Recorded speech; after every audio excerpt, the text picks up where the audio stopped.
Good morning, everyone. I'd like to call this meeting to order. And if you please join us for the Pledge of Allegiance and a salute to the state flag. I pledge allegiance to the flag of the United States of America and to the republic for which it stands, one nation, under God, indivisible, with liberty and justice for all. I salute the flag of the United States of America.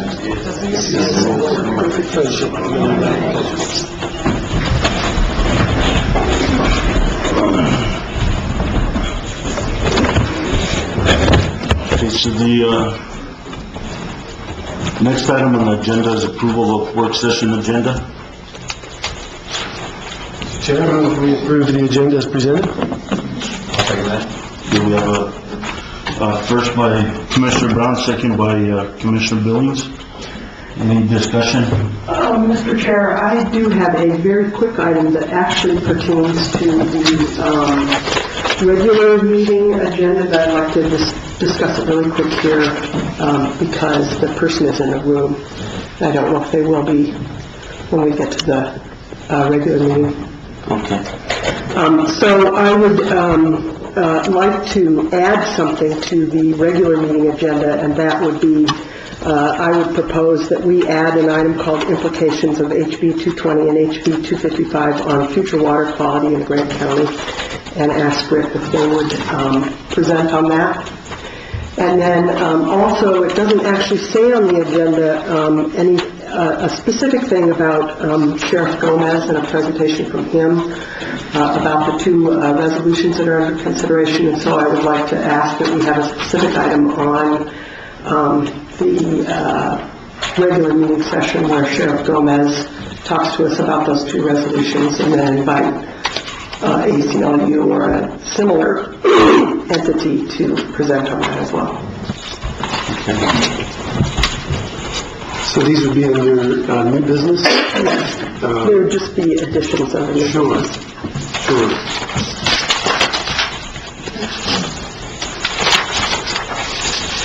And is the sheriff here to ask if he's... Sheriff Gomez? Commissioner, he should be returning in just a minute. I believe he went to get some documentation. Does seem like I would love to hear those presentations myself. Thank you, Liz. Is there any other discussion? Do you already have that on the agenda? No, it's not. We have consideration of the resolutions as resolutions, and I believe the commissioner is requesting an actual agenda item for a presentation.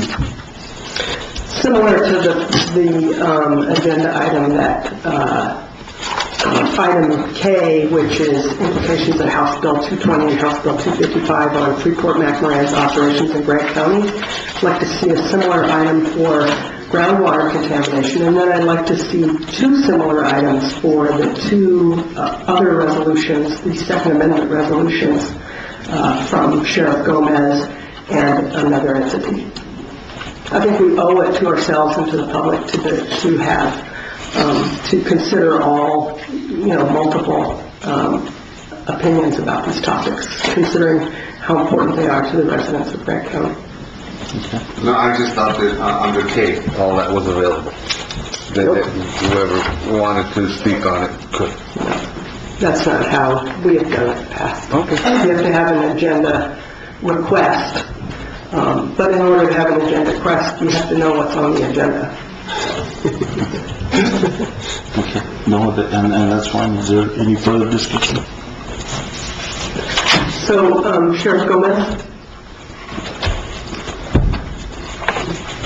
So, just to catch you up, what I've asked for is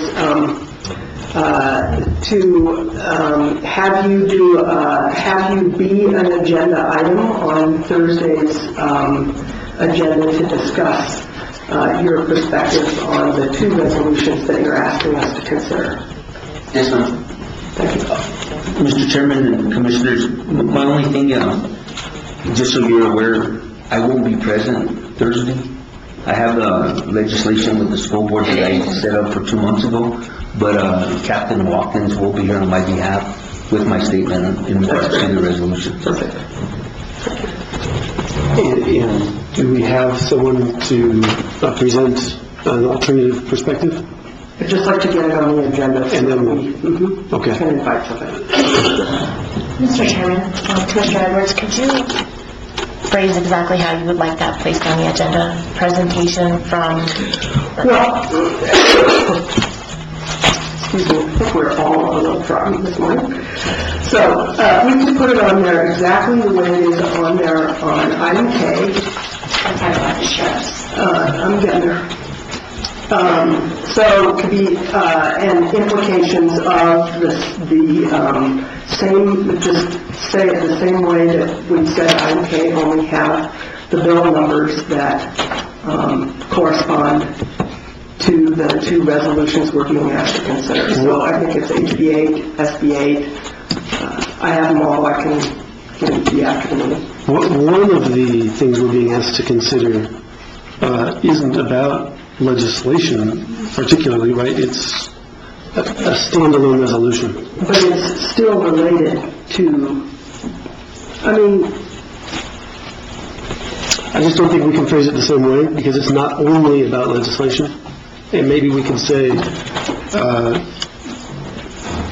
recommendation for adoption of these two resolutions by the sheriff, or rationale for adoption of that this, could go for one, and then the other one. and then the other with some implications.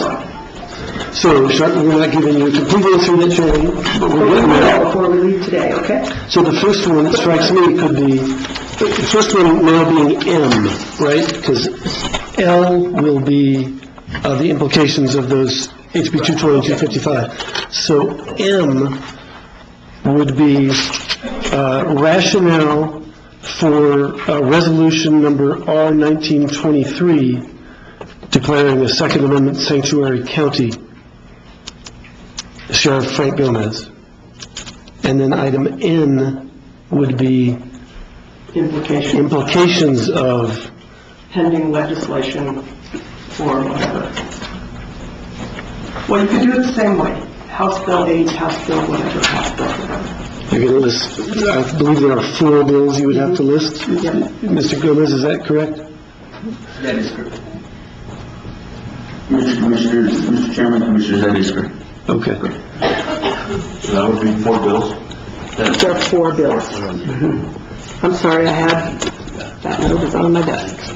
Well, that's a good suggestion, but then do we need separate agenda items to have an alternate perspective? Yes, we do. So then we would be adding an O and a P. That's what I'm asking for, yes. Okay.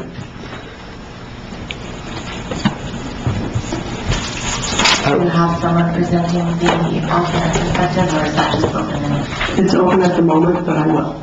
I want to get it on the agenda so that we can make the meeting notification. As long as we're on the topic, and I'm sorry, I thought this would be faster, but as long as we're on the topic, I also think that we should move the 4 resolution considerations to the first 4 under resolutions, so that we are considering those at the beginning of that section of the meeting, since they are of considerable importance to the residents of Grantstown. So instead of them being, Last 4. Alvin and all that. right, move them up so that they are the first 4 resolutions that we consider. I suspect quite a few attendees will appreciate that. That's right, and that's what I'm thinking about. So then, as long as we're on that topic, I was also having a conversation with a member of the audience this morning before the meeting, and it was suggested to me that it might, that we might want to consider holding the meeting at the convention center or someplace that would, because the room isn't going to hold everybody. Just Right, and that was something that was also brought up to me. Is there any way we can do that or work on that to make sure we accommodate everybody the way as best possible? Or I will have to get with CAPS TV to see if they have the equipment available to set up in the conference center and make sure there's a room available. And so my recollection is if they can't set up at the convention center, then my recollection is the way it works is the overflow is out in the lobby with speakers. Is that how we've done it in the past? We've never done speakers since I've been here, but we could try to make those arrangements. Maybe I'm confusing a GRMC board meeting with that. We may have, excuse me, Mr. Chairman, we have done that, it might have been before we started that here. As far as changing location, we have already advertised for this location. We can change the agenda, however, we need to do it quickly. I believe it's probably today, isn't it? That we need to finalize the agenda for Thursday, so that's a pretty tight squeeze for Charlene for that. Any other commissioner have any thoughts on that? I would just like to be able to accommodate the public because I think the issues are going to bring a lot of people here to the meeting. So, I wish we had something really available with cats available, and I don't know, maybe a quick call to Westford. I'll call Terry right quick. Give me a second.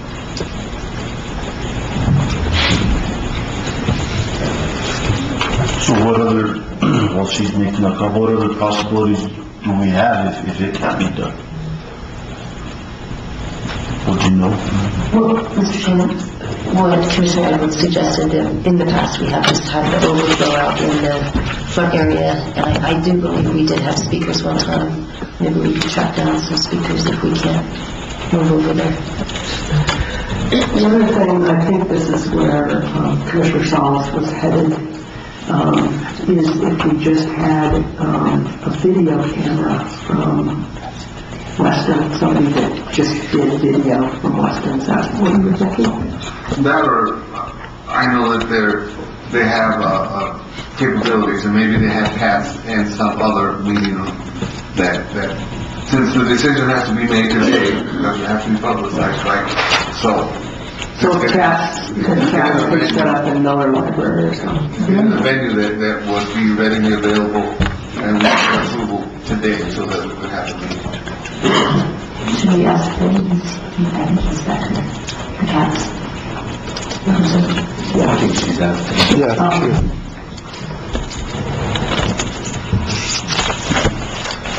Even the can be scrutinized, it can be recorded and then put on the server.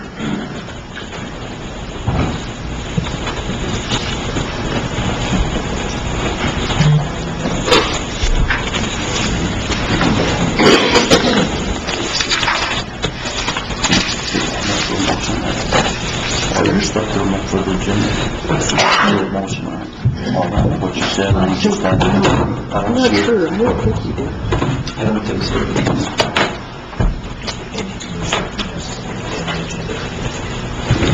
Great. Did you?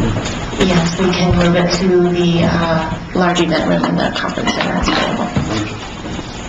And Ben did say that he could accommodate that. However, there's going to be one camera, so there's not going to be multiple cameras on a tripod.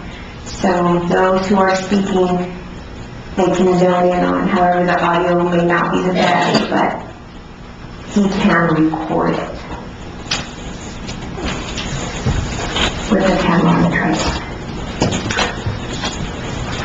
I guess my thought is that better to have less than high quality audio to accommodate everybody. I guess the other question that I really wanted to, the other thing I want to bring up is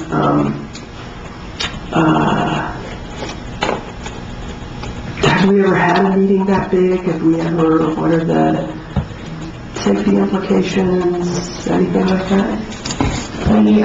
We will have the fire marshal enforce the capacity in the rooms just like we would do in this one when there's large crowds. So that would be the only issue, is that we make sure we don't violate that. Right. Make sure everybody knows how to get out of the room or whatever. Mr. Chairman, Commissioners, in regards to wherever the meeting is going to be held, we'll make sure that we have a couple deputies that are also present during the commission meeting. Thank you, Chair. So thank you, Mr. Chair, and fellow commissioners for indulging that conversation. Well, thank you for bringing it up. Thank you. So we're still under approval of work session agenda. Can we call it, we've discussed it enough? As long as the staff, you feel clear on what we're changing. And you're going to get me who the other groups are that are presenting. Do you have a motion? Yes, in a second. We did that earlier. Okay. Okay. All in favor? Aye. Okay. So, next item on the agenda is the county reports.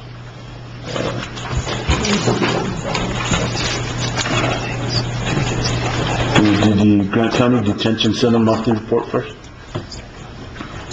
Thank you, Mr. Chairman, Commission members. Submit our report for January 18th through February 14th.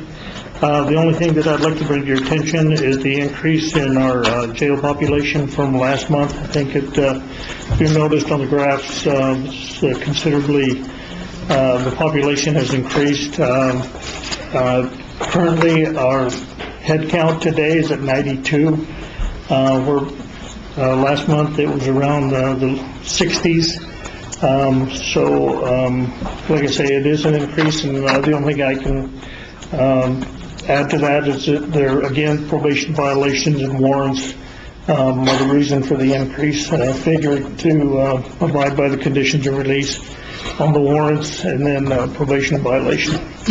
Other than that, sir, if there's any questions on my report. We usually get a written report from you. I don't think I got one this time. Did I just miss it? It's on your agenda. Okay, so we didn't get a printed one. I beg your pardon? We did not get printed reports this time. Is that correct? The written report? Yeah. Yeah. Just here. All right. Thank you. If you'd like, sir, I can make you. Nope. I can get it. Okay.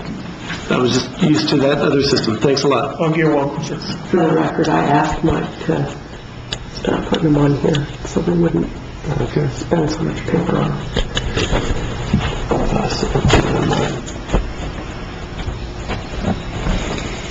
Anybody else have any questions? Mike, how big a property do you have there? And is it all fenced? Of the population? No, the property of the jail. And is it all fenced in there? As far as the acreage, Yes. And how much of it is fenced? I have no idea, sir. None of it's fenced. Right? That was part of the bond measure that we passed last election. Was to take the fencing. Okay. So I assume that's still several months off since we haven't got the proceeds of the bond yet. Thank you. Chairman, Commissioner Brown, yes, it is 7 months off, but we already, Jason is already working on the pricing, so we'll be ready to go once we've got it. Awesome. That's great. Some more county reports? Just do the hotline. Okay, Mr. Moore? Thank you, Mr. Chairman, Commissioners. Pretty much business as usual down there at the road department. We are working on our LGRF roads, getting them in shape to chip seal this year. Other than that, we're still just waiting on some warmer weather so we can get back to patching.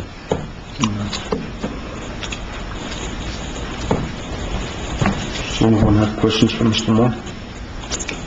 Nice and concise. Mr. Villa? Thank you, Mr. Chairman, members of the board. I just want to thank maintenance departments working really hard in the facilities. We did a lot of electrical work over at the road department, did some lighting, some outlets that were out, and finally got those working. So they're working really hard at that with the new electrician we have. The new alarm system, the fire system has been put in this facility as well. We had some issues with that, and hopefully we've cleared that up.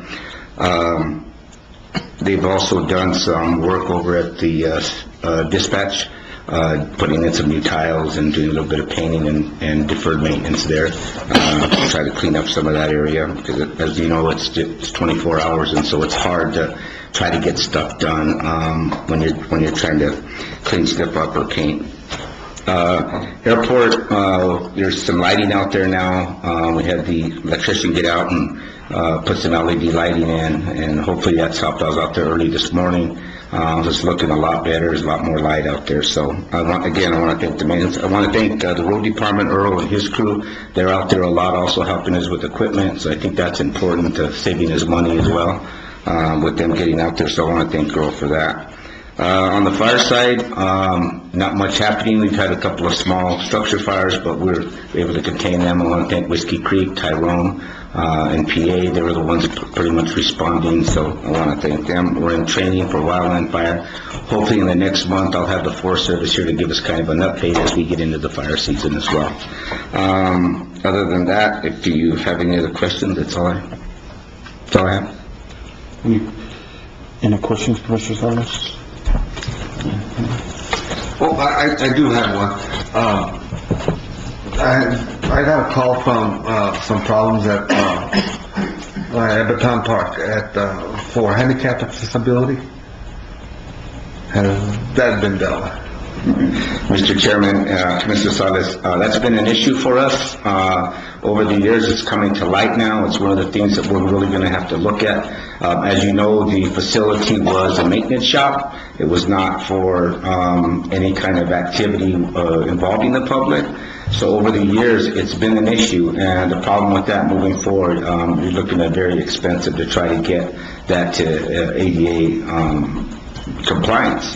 So have we had an accident out there yet? No. Will we? Probably so. So we need to make sure that we look at that. But again, it's going to be a huge cost to the county on a facility that's basically a prefab garage. Okay, and I'll talk to you on that. Yeah, I mean, I think, the problem is it's a walking park. That's why the parking lot's so big. But we do have wheelchair ramps, but when you get for the park area, but when you get to the facility itself, that's where we're running into issues right there, because nothing there is ADA compliant. Okay, thank you. Any other questions before I ask mine? Just a quick clarification. So what you're saying is that there's no wheelchair access to the building that's typically used for concessions, right? That is correct. Actually, the facility itself, there's that wheelchair access to the park area, right. But as you get into the facility that we're talking about, which is what people lease out from the county, that becomes a major issue because there is no ADA compliance at that facility. Thanks. Mr. Villa, just a question for you. During the government shutdown, how bad did that set you back for training, and is it you guys catching up? Did it have an effect? Didn't it have an effect? What happened there? Mr. Chairman and members of the board, I don't think it affected us that much. It did set us back a little bit on some training because some of the contracts are with the BLM or the Forest Service on a wildland side, but we're able to get past that now. It didn't hurt us that much. We're consistently training on that weekly, along with structured firefighter training. But yes, it did set us back a little bit, but it's not going to hurt us as we move forward. I think everything is back to normal now, so to speak, as far as our training. So it hasn't hurt us all that much. Okay, thank you. Thank you. Thank you, Chairman, Commissioners. I think the main thing that I just wanted to point out is Earl, Jason, Randy Villa, and I have started having weekly meetings. We're trying to hold those on Monday mornings. That is keeping us in line with everything that we've got going on and trying to keep from things falling through the cracks. So it's given us an opportunity to keep each other up to date on where the projects are. And the main thing is, like I was able to answer fairly quickly on the fencing as we're moving forward with the GeoBond projects. That is something that we all discussed, that we felt that this was very important, and then I'm updating the county manager after those meetings. So that's kind of the biggest thing that's going on right now.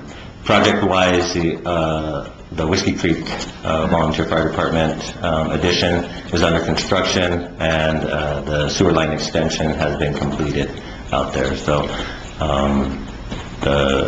I wanted that done before we do the road construction, so any cuts in the road. So that's complete, and like I said, the construction for the addition is ongoing. And I'll stand for any questions if you have any.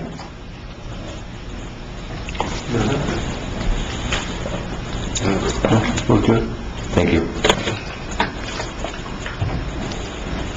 Do we have any other county reports? No, sir, I'll forego my comments. So moving on to the next item on the agenda,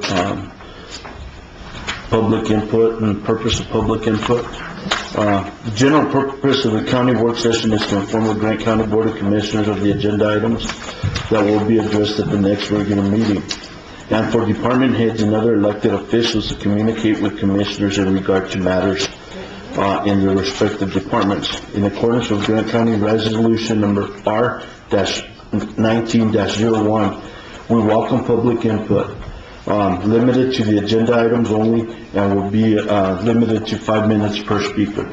So this is new that we just put in, and if we can just keep the public input like it says to the agenda items, it'd be greatly appreciated. If we have anybody for public input, please raise your hand, and when you come up, state your name, please.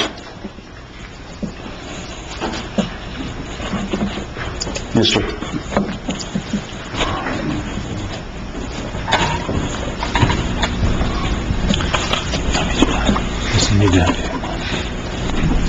Are you all set here? Good morning, Commissioners. My name is Shelby Hallmark. My wife and I have been Grant County property owners for 14 years and residents for 8. I'm also the Vice Chair of the Grant County Democratic Party. I love this community, its land, its people, and its unique history. I like our ranchers, our miners, our artists, our aging hippies, and even our tree huggers.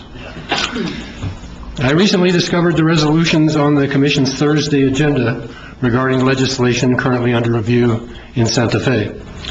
I try to keep up with what's going on in town, but I can't find copies of the actual resolutions on the county website, and I haven't seen them quoted in the press either.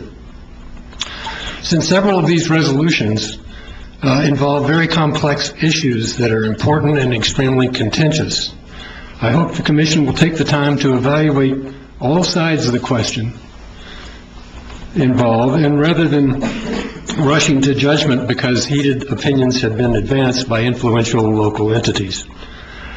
A first step would be to publicize the actual resolutions, and the second would be to ensure that the Commission gets input from all parts of the community. Those of us who are not directly involved in the legislative process up in Santa Fe aren't perfectly informed about the bills that are being addressed in these resolutions, nor do we know how they might be amended or even rejected as that process plays out. Many of us have strong views about a number of the bills that are being considered in Santa Fe, but we don't expect the County Commission to pick up a megaphone on our behalf. We just expect the legislature to do its work. Elections have consequences. Democrats won control in November of both sides of the legislature and the governorship, and they're working to deliver on their campaign promises. One of the announced policies of the Democratic Party of New Mexico is support for universal background checks for firearm purchases. Polls show that a large majority of Americans agree with that position, including the majority of gun owners. Apparently, the New Mexico Sheriff's Association believes otherwise and has incited counties to assert their intent to refuse to enforce such a law were it to pass. The threat of nullification of a state law by local law enforcement is an extreme and dangerous step and should not be undertaken unless there is a huge problem and no other recourse. Are gun owners or buyers really at risk of anything beyond inconvenience, such that they need sanctuary? There's been no showing that there is a consensus among county residents that we need to defy state authority on this matter, or that the background check bill, in whatever form it actually emerges from the roundhouse, if at all, would significantly harm any segment of our population.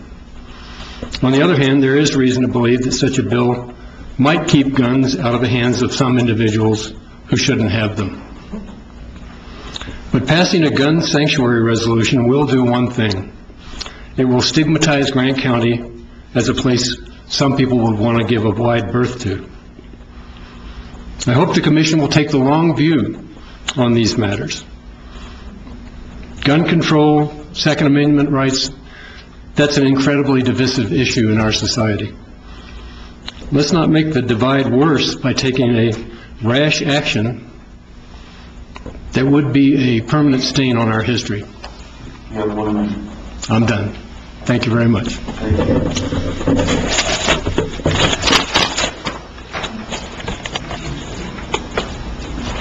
Any other public input? Yes, sir.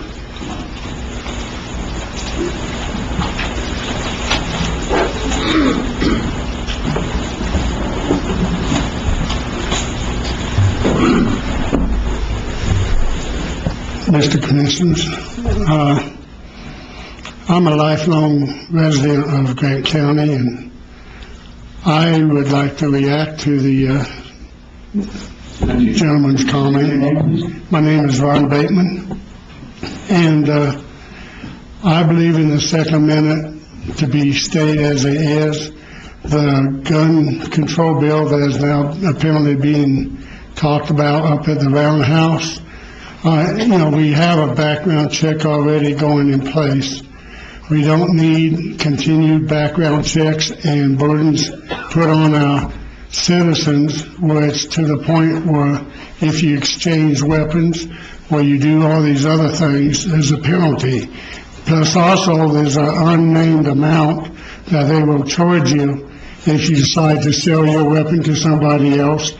Like I say, even now at a certain range, if I give a weapon to somebody and then I'm violating that particular policy, I'm not for any gun control laws.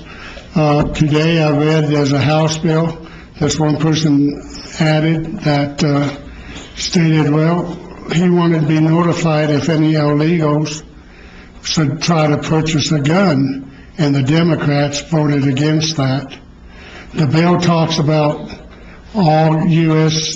citizens and law-abiding citizens. It doesn't address the criminals that's not law-abiding or the illegals. That is basically, there's a reason why they call them illegals. So I am totally against that bill, and I hope the commission follows along with the other counties that is rejecting that law, and we do become essentially a Second Amendment state. Thank you. Thank you. Anyone else? Public input?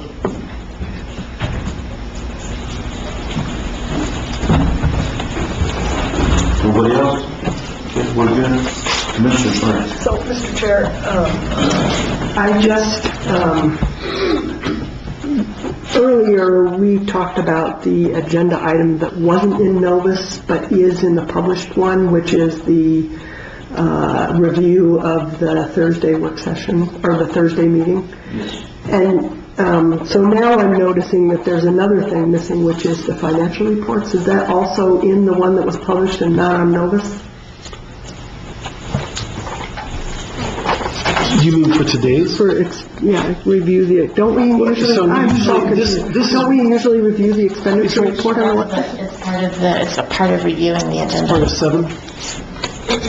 Yeah. It's because we're juggling the order, I think, right? So we had the county reports come first, and that separated them. My apologies. No. Thanks for the clarification. It's totally understandable.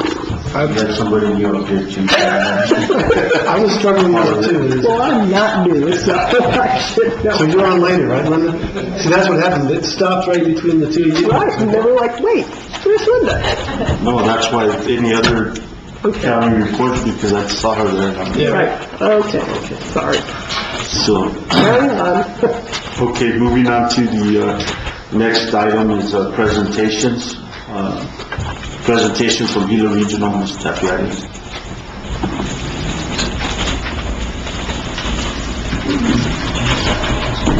Good morning, Commissioners, and Commissioner Ponce, congratulations on your appointment to chair. I do want to let you know that for the new commissioners, Joanne Holguin, who is my assistant, is arranging a time for both of you to come to the hospital so that we can give you an orientation to our hospital and get you up to date on what we're doing on our strategic plan, because I don't believe you were involved in that. So that is coming.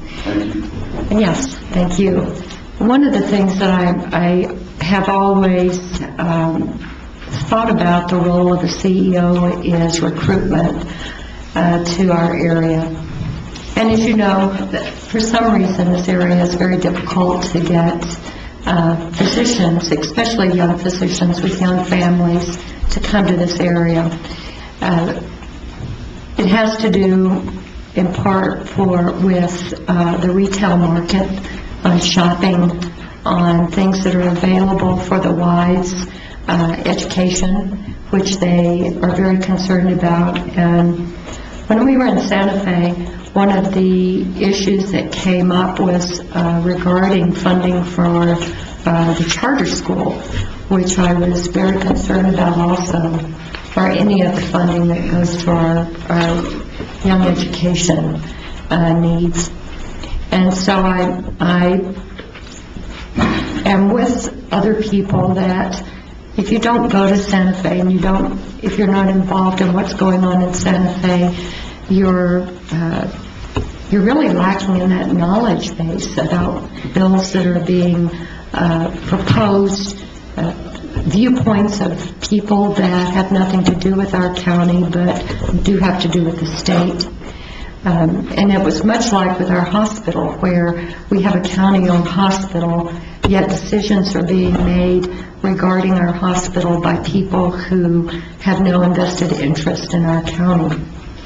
This is very troublesome to me because it has to do with funding and monies and things that help support our county hospital. I received an email from a friend from North Carolina that was sending me 3 hospitals in North Carolina that had recently closed for funding issues. 2 of them were smaller hospitals, much like ours, and one was a hospital that was owned by a corporate. So I think that no hospital is safe from these movements in our legislative session that affect us greatly. And I don't know how much we all can be involved in this, and I think that people in our community rely on our commissioners and our legislative folks to keep us informed so that we can voice our opinions on those items. So on our recruitment initiatives, we have been fairly successful. We have made 3 offers to 3 different surgeons, and 2 of them have accepted the offers, and we're waiting for their contracts to come back. It's really important that we have general surgeons here in Grant County, and that the citizens of Grant County have a choice of who they go to.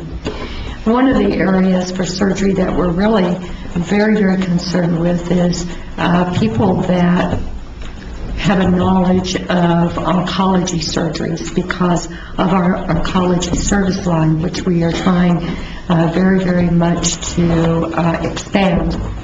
Our new full-time oncologist is in orientation right now, so he will be starting probably not next week but the following week on the full-time basis. So this has been several months in coming, but Dr. Fontalongo is going to be a great addition to our county. We have also interviewed for a pediatrician who is coming on the 1st of March. We have nurse practitioners who I have reported to you that have joined in our family practice clinic, one of whom will be helping us open the Baird Clinic. And we have made a proposal for one who will be helping us open a clinic in Deming. We are continuing to expand our family practice. We have noticed a decline in admissions through our hospital, and so we have to wonder why these patients are being referred out of our city and why we're not having that support that we need from private physicians in our community. So we are continually striving to improve our services, not just the clinical piece, but the piece that has to do with specialists that we are asking to come to our community. So we're still looking for ear, nose, and throat, urology, and also gastroenterology, because many of the people that need that service are being transferred to Las Cruces. Besides that, I do want you to know that we've had a change in leadership in our nursing department. Our chief nursing officer, Peggy White, has resigned. Kelly Rodriguez is the interim chief nursing officer while we do a national search for this role. And so I wanted to keep you abreast of that change. So do you have any questions?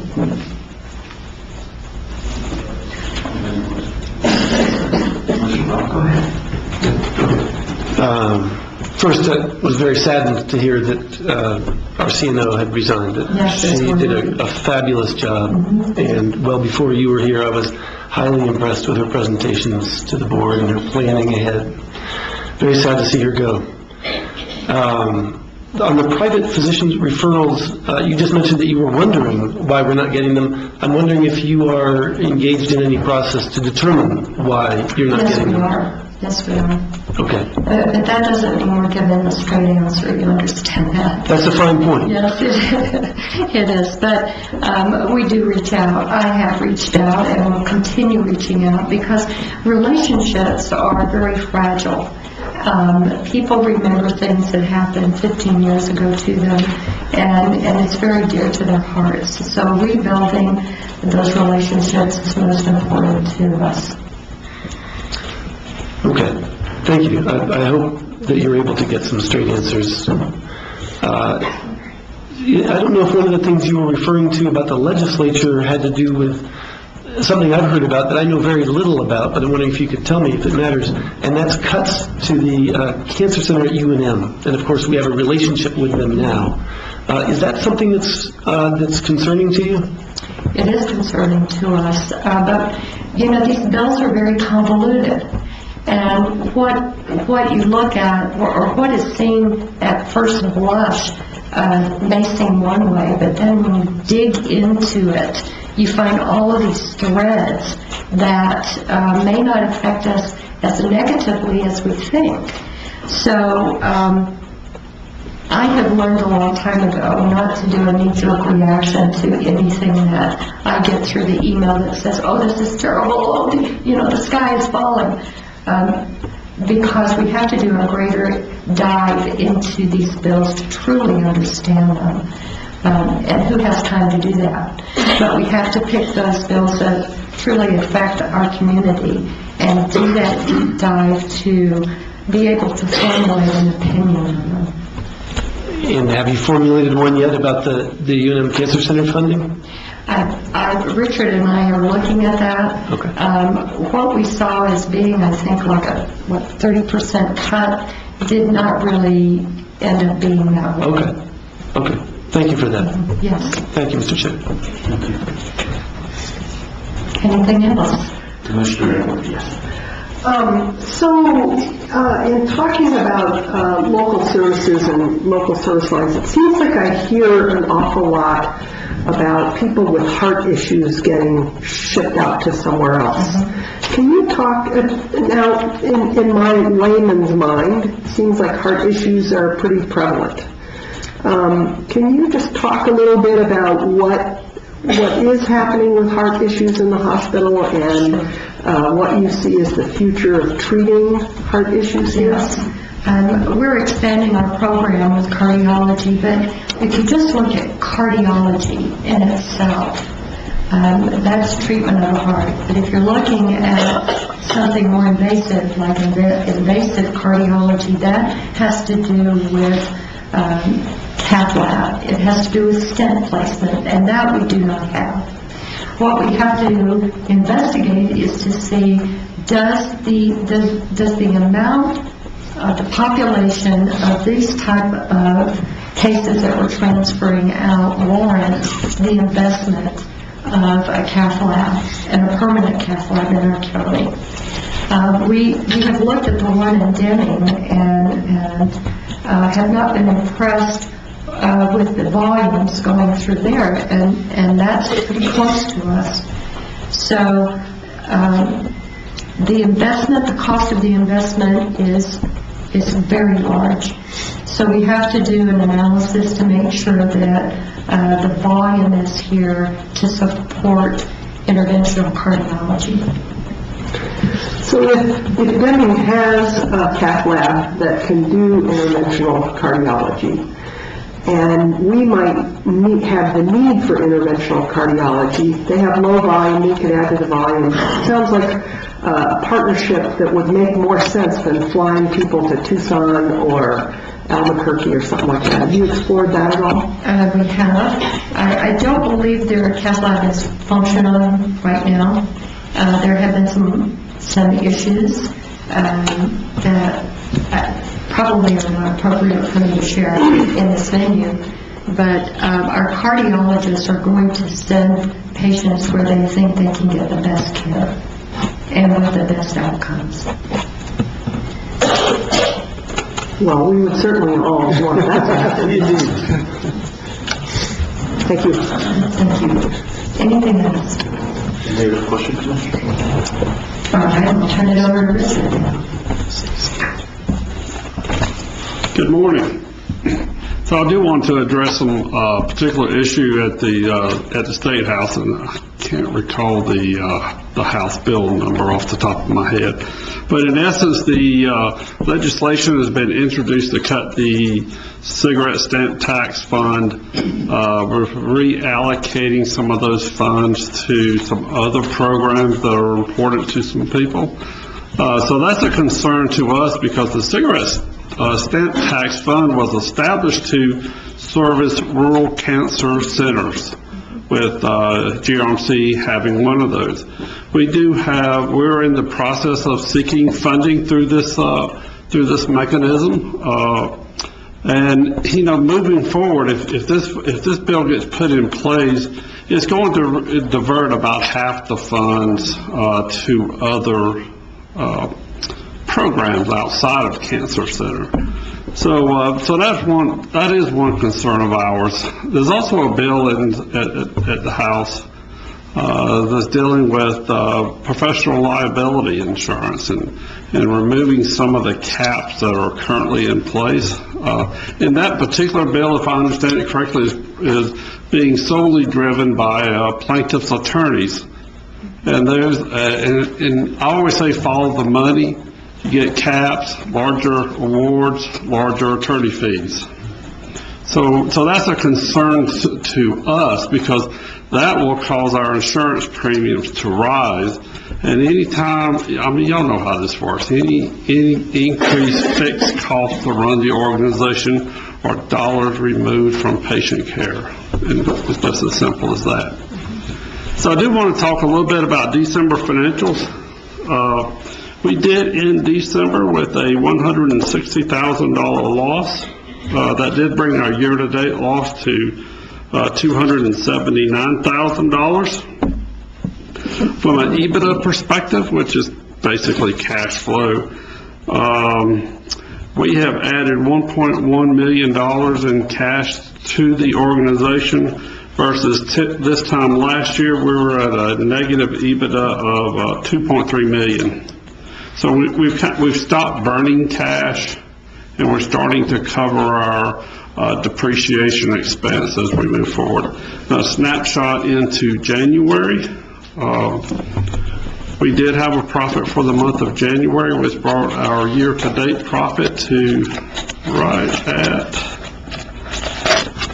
$3,035. So we're really happy about that. It did bring our EBITDA to a positive $1.656 million. versus this time last year in January of a negative EBITDA of 1.7 million. So we are continuing to make improvements.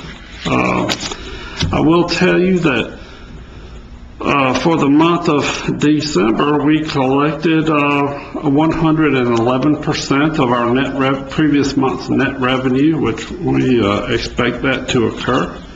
And for the month of January, we're at 108% of the previous month's. So that's going okay. Now here's the problem that I see. So our collection percentage is still hovering around 30%. My goal is to get that above 30%. But there's two realities here. One is we're obviously collecting 30% more often than we were doing a year ago. Otherwise, we wouldn't see the improvements in EBITDA. Okay, so having said that, I was reading an article yesterday in the Healthcare Financial Management Association magazine. And what they're talking about is nationally they're calling this denial chaos. Denial chaos. So we send a bill to, particularly, United is a huge offender in this area, United Healthcare. They just make up their own rules. And I mean that sincerely. And then all the MCOs, whether it's Presbyterian, who utilizes line item denials greatly, Blue Cross to a lesser extent. So, as an organization, Gila is no different than any others. But we as an industry are dealing with how payers choose to pay hospitals and physicians, and they have become much more aggressive over the last year. We have put solutions in place at Gila, what I call level 1 solutions, so we know by the line item it's being denied. Now we will shortly be moving to what I would call a level 2 solution that will allow us to identify that prior to the bill going out the door, so we can attempt to prevent denials from the insurance companies. But I want you to know that last week we sent a bill to United Health. They paid the bill. We sent a bill this week. They denied the bill. Exact same data on the claim. So it is an evolving it's an evolving situation that we're trying to get our hands around. But again, it's not unique to us. But it is something that we have to address. So until we can get a better handle on managing denials, that 30% is going to stay relatively consistent. Okay, that's short and sweet. Any questions? Any questions, Commissioner? I don't think we've seen a January report. Is that correct? Right. So it goes to our board Friday. Will you be reporting an improvement in days of cash that corresponds to the EBITDA improvement? Because we were down remarkably far in December. The report from December indicated 47 days. Yes, I think we moved down to 46 days in January, actually. And there were some reasons for that, and primarily it has to do with timing of when we cut disbursements. So we had a right committee disbursements made at the end of January. So that's all for me. When you say aggressive payers, what you're really saying is that they are creating aggressive strategies for not paying, right? Yes, ma'am. Correct. So,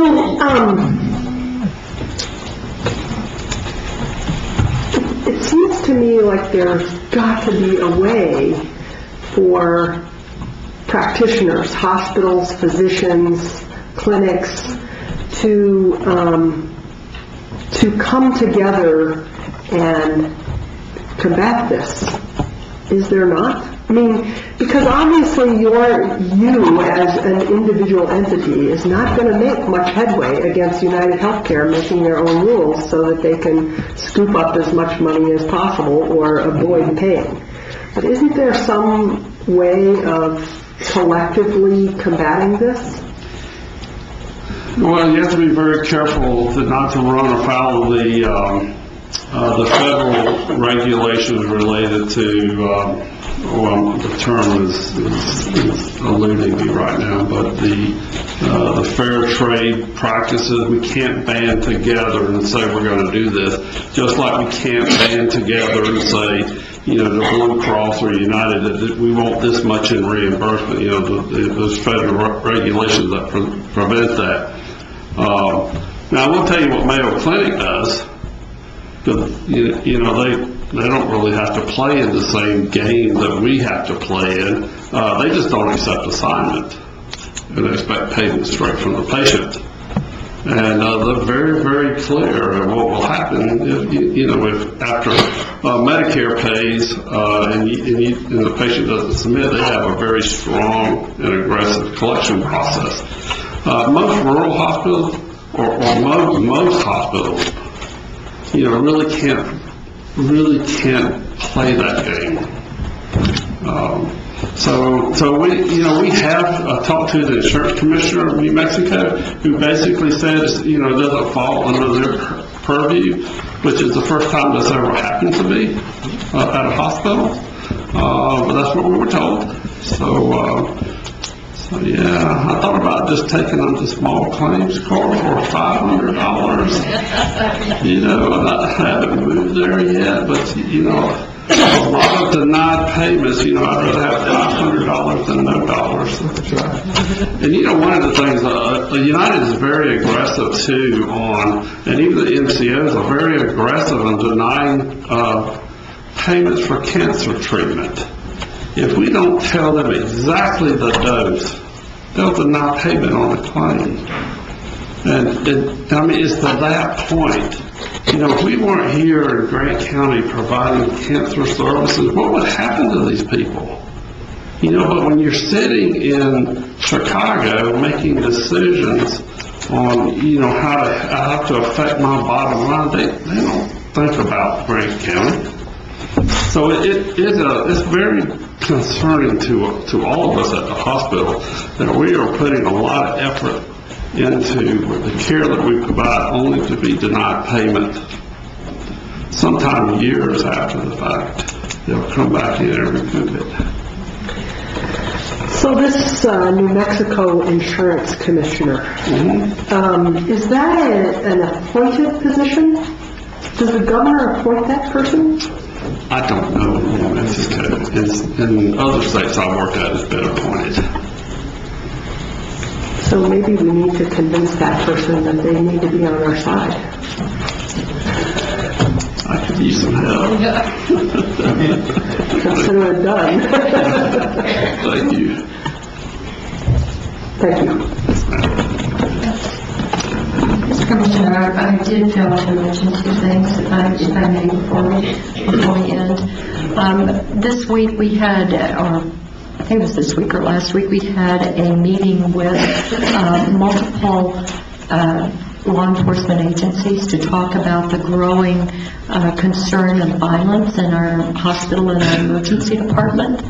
I can tell you that these representatives of law enforcement were equally as concerned, that they were very, very helpful, and we really see them a partner in going forward to minimize violence in our hospital.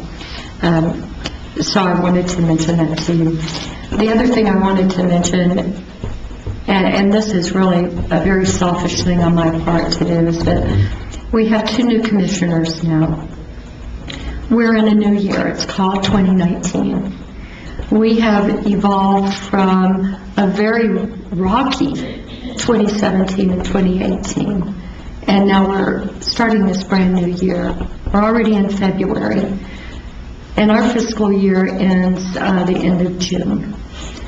So in looking back, I look at our strategic plan that we presented to the commissioners, all of you, And we had a certain responsibility to come very close to that strategy, at least to what the end results needed to be on the financial front. I can tell you, I am not a political person. I'm really not, but I'm getting drug into it, as most people do. But I will tell you this. I am hoping from the bottom of my heart that all things that were said and done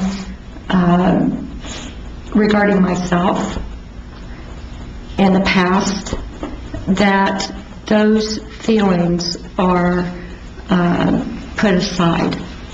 Because I do not think that we can remain focused on something that is positive, like the growth of our healthcare community, and still harbor ill feelings of the past. I am one to forget and forgive, because it's in the best interest of our community to do so. And I hope that's with all the commissioners also. Thank you. Anybody have any other questions? No? Okay. The next item on the presentation is I was told Mr. Danofero couldn't make it today. So, move on. Letter C under presentations. Forgive me if I mess this up, but I believe it's Zurcher? Zurcher. Sorry. Okay, Zurcher Suite Database Software, Sheriff Gomez, Lieutenant Burns, and the representative. Mr. Chairman, Commissioners, I'd like to just pass this over to Lieutenant Burns and the representatives from Zurcher. Mr. Chairperson, Commissioners, elected appointed officials, members of the public, thank you for the opportunity to present. This is Mr. Seth Wolf from Zurcher. He represents a very large technology company, and this is a product that the Grant County Sheriff's Department, as well as a number of other agencies, public safety agencies in New Mexico as well as throughout the United States, are considering purchasing if they haven't already done so. A law enforcement agency is more than what you see here, although most people consider that. Yes. We deal in information. So what we're going to talk about today is the opportunity for us to collaborate with the town of Silver City, Grant County Regional Dispatch Authority, a number of other agencies that are going to this product to both gather, organize, store, and retrieve information so that, number one, we can function in a technology-rich environment as well as interface with these other agencies and become compliant with enhanced reporting standards under NIBRS with the federal government. I'm going to turn it over to Mr. Wolf. Thank you. Hey, thanks, Lieutenant Burns. Appreciate you guys allowing us to come in. So, number one, as he mentioned, law enforcement gathers a lot of information when they're out in the field, whether that's dispatchers gathering information, jailers gathering the information, or patrol officers and sheriff's deputies gathering that information.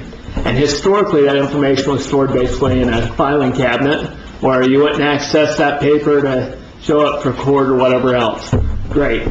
Well, with the emergence of technology, we've been able to leverage the latest and greatest technology to do a lot more than that. And I'm going to walk you through a few slides here that show you kind of what we do. But most important to this is we've had the opportunity to work with you over the last 30 years as your current software provider. There's been a huge consolidation in the public safety software industry, and now there is one player that is the largest in the world, and that's us. And we have the best software in the world with the most agencies using it. We've got a huge scale, but the nice thing is we've been able to come in and really get to know Grant County Sheriff's Office, the police department, and the communications center. And from our conversations with you, we've found a few things that really matter to you. And so I'm going to just skip through a bunch of these slides. Great to hear about how big we are. Yeah, we know we're huge. But this is really what it comes down to, is there are 11,000 small to mid-sized agencies in law enforcement around the country. Out of those 11,000, they only have 240,000 of the officers. So you have 73% of the agencies with only 30% of the officers to support that. Your officers have to cover huge amounts of territory and they interact with a huge amount of public entities while they're out doing their job. But unfortunately, it's been the history here where public safety has been underserved by technology. It's hard to get your reports. It's very intensive to get reports for the commission, with manually counting up every single statistic to make sure that we meet up with all the local, state, and federal standards. So what we did, we started a company called Zerker Technologies, that with our goal being that we'd raise the bar that defines what public safety professionals can expect from their software providers. And we want to do this in 3 areas, as anybody who's been an officer can attest to. If the software doesn't save you time, increase your safety, and give you more intelligence about the situation, it's useless. That's just another thing slowing you down. So that's how we made Zerker Suite. There's a few ways that we save that time, increase intelligence, and safety. Number 1 is we fit the way that your officers work. We're one application that we use across the board. Now, this isn't just for the sheriff's office. The dispatch center is going to be using this for their computer-aided dispatch software, as well as Silver City Police Department, and they're sharing one database. Today, you're sharing a database that's hosted by the city, and that is going to be obsolete as soon as they move to this new system. We're going to take a lot of that data and plug it into the new system so we don't lose historic data. But as far as going forward, you're going to be able to be with one vendor, one database, one application. This allows you to access information no matter whether the Silver City Police Department's had an interaction with that person, or dispatch has, or the sheriff's office. We also are including the Tri-Cities, the Bayard, Santa Clara, and Hurley. Sorry, not local, obviously. Sorry, guys. But we're going to include them and bring them in on this system. So there will be a true county-wide system where you can share information. There are also 5 other neighboring counties that are looking for new solutions today that we're interacting with. So this could turn into a much larger regional database. It'll give your officers, again, more information as they go out into the field. Number 2 thing that we do is we're built to be supportable.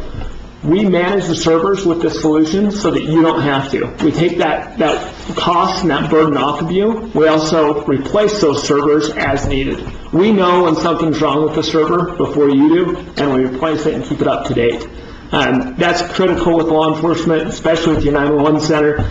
You have to be up 24/7, and our software allows you to do that, and our support manages that. 24/7 support, all the updates and everything will be included for the life of the contract. And then lastly, as I mentioned, there's been a huge consolidation in the industry. When I joined the industry a short 6 years ago, there were hundreds of CAD and RMS vendors. Now we're down to dozens, and that's consolidating further. Pretty soon there's going to just be the Kleenex brands left. We are the Kleenex brand of public safety, and due to our long-standing relationship with you and great negotiation with Sheriff Gomez, we've been able to hammer down the price for you guys being an existing customer, where you're saving hundreds of thousands of dollars over what it would cost to implement the system if you were just going to go out and buy it as a standalone without any of that prior history. So the last thing I want to talk about is just the future. We have a mobility platform where we can track all the information across the board and support you with your needs moving forward. But most important to us is we've been around 14 years, and we have an unparalleled customer retention rate. We've had one customer leave us in 14 years. And they didn't leave because they didn't like the platform. They left because in the middle of implementation they switched their sheriff, and he brought in the solution that he used at his other sheriff's office. So out of all the customers over 14 years, we haven't lost a customer, which again, that retention rate speaks to itself. And the reason we retain those customers is because our software just works. It's easy to use. It's scalable. It's going to support you today and tomorrow. And it basically goes back to we're one application. We're easy to use that way. we're able to switch and create custom forms, modules, reports. So if the commission decides that they want to track a specific thing, for example, in Tennessee, there was a county commission that mandated by statute that you had to have a form from the sheriff's office to transport copper within the county, because they're having a lot of copper thefts. Well, if you wanted to have a software vendor write up a custom module to track that, that's going to cost you about 6 months and tens of thousands of dollars. Within our system, because of the configurability and using the latest cutting-edge technology, it took us about 15 minutes and it was free. So again, we're just built to work with you and your needs today and tomorrow. So I appreciate your time, and if you guys have any questions, please feel free to ask them. Anyone have any questions? I do have one question. So how will Town of Silver City Dispatch and County interact with the state patrol with the system? Yeah, that's a great question. So as far as the state patrol goes right now, they're just interacting over the radio, is it? With our system, they're allowed to give state patrol view access so they can view CAD, mobile CAD, and see incidents going on. And basically however much information you want to share with State Patrol will be up to the Sheriff's Office, the Police Department, and the Dispatch Center independently. Because it could be that Silver City wants to share less and you want to share more. That's fine. Very configurable that way. What about the other direction?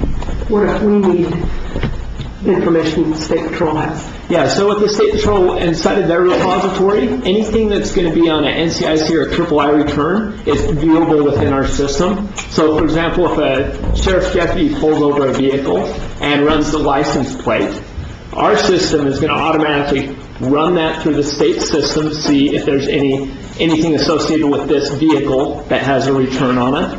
And then it's going to have a cascading return that's going to run the registered owner to see if there's an outstanding warrant. And this is before the officer even approaches the car, so that they're aware of any safety or other concerns. Now, as they approach the car, they grab the driver's license, the insurance, and so on. They're able to just scan the driver's license, and it'll also run their name through that state repository and through several other databases, including the FBI and so on, to make sure that we get the latest and greatest information into your officer's hands. Yep.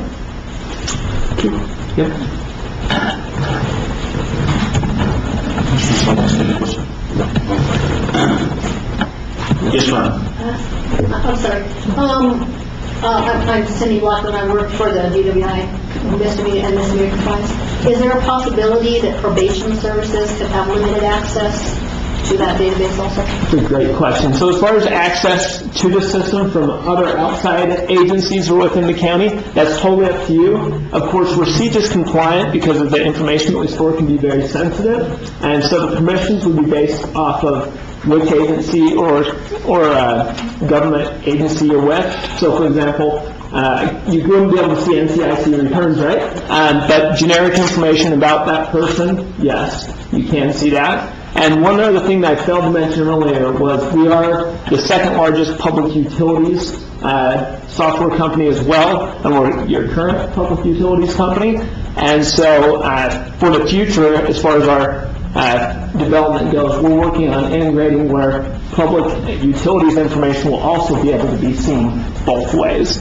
Because it seems like criminals don't like to update their address with the DMV, but they do have to hook up their gas line. So that's usually the most accurate address, right? Got it.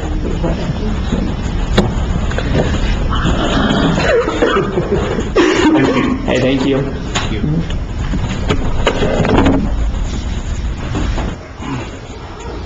Okay, so going to the next item on the agenda is a review of February 21st, 2019 regular meeting agenda.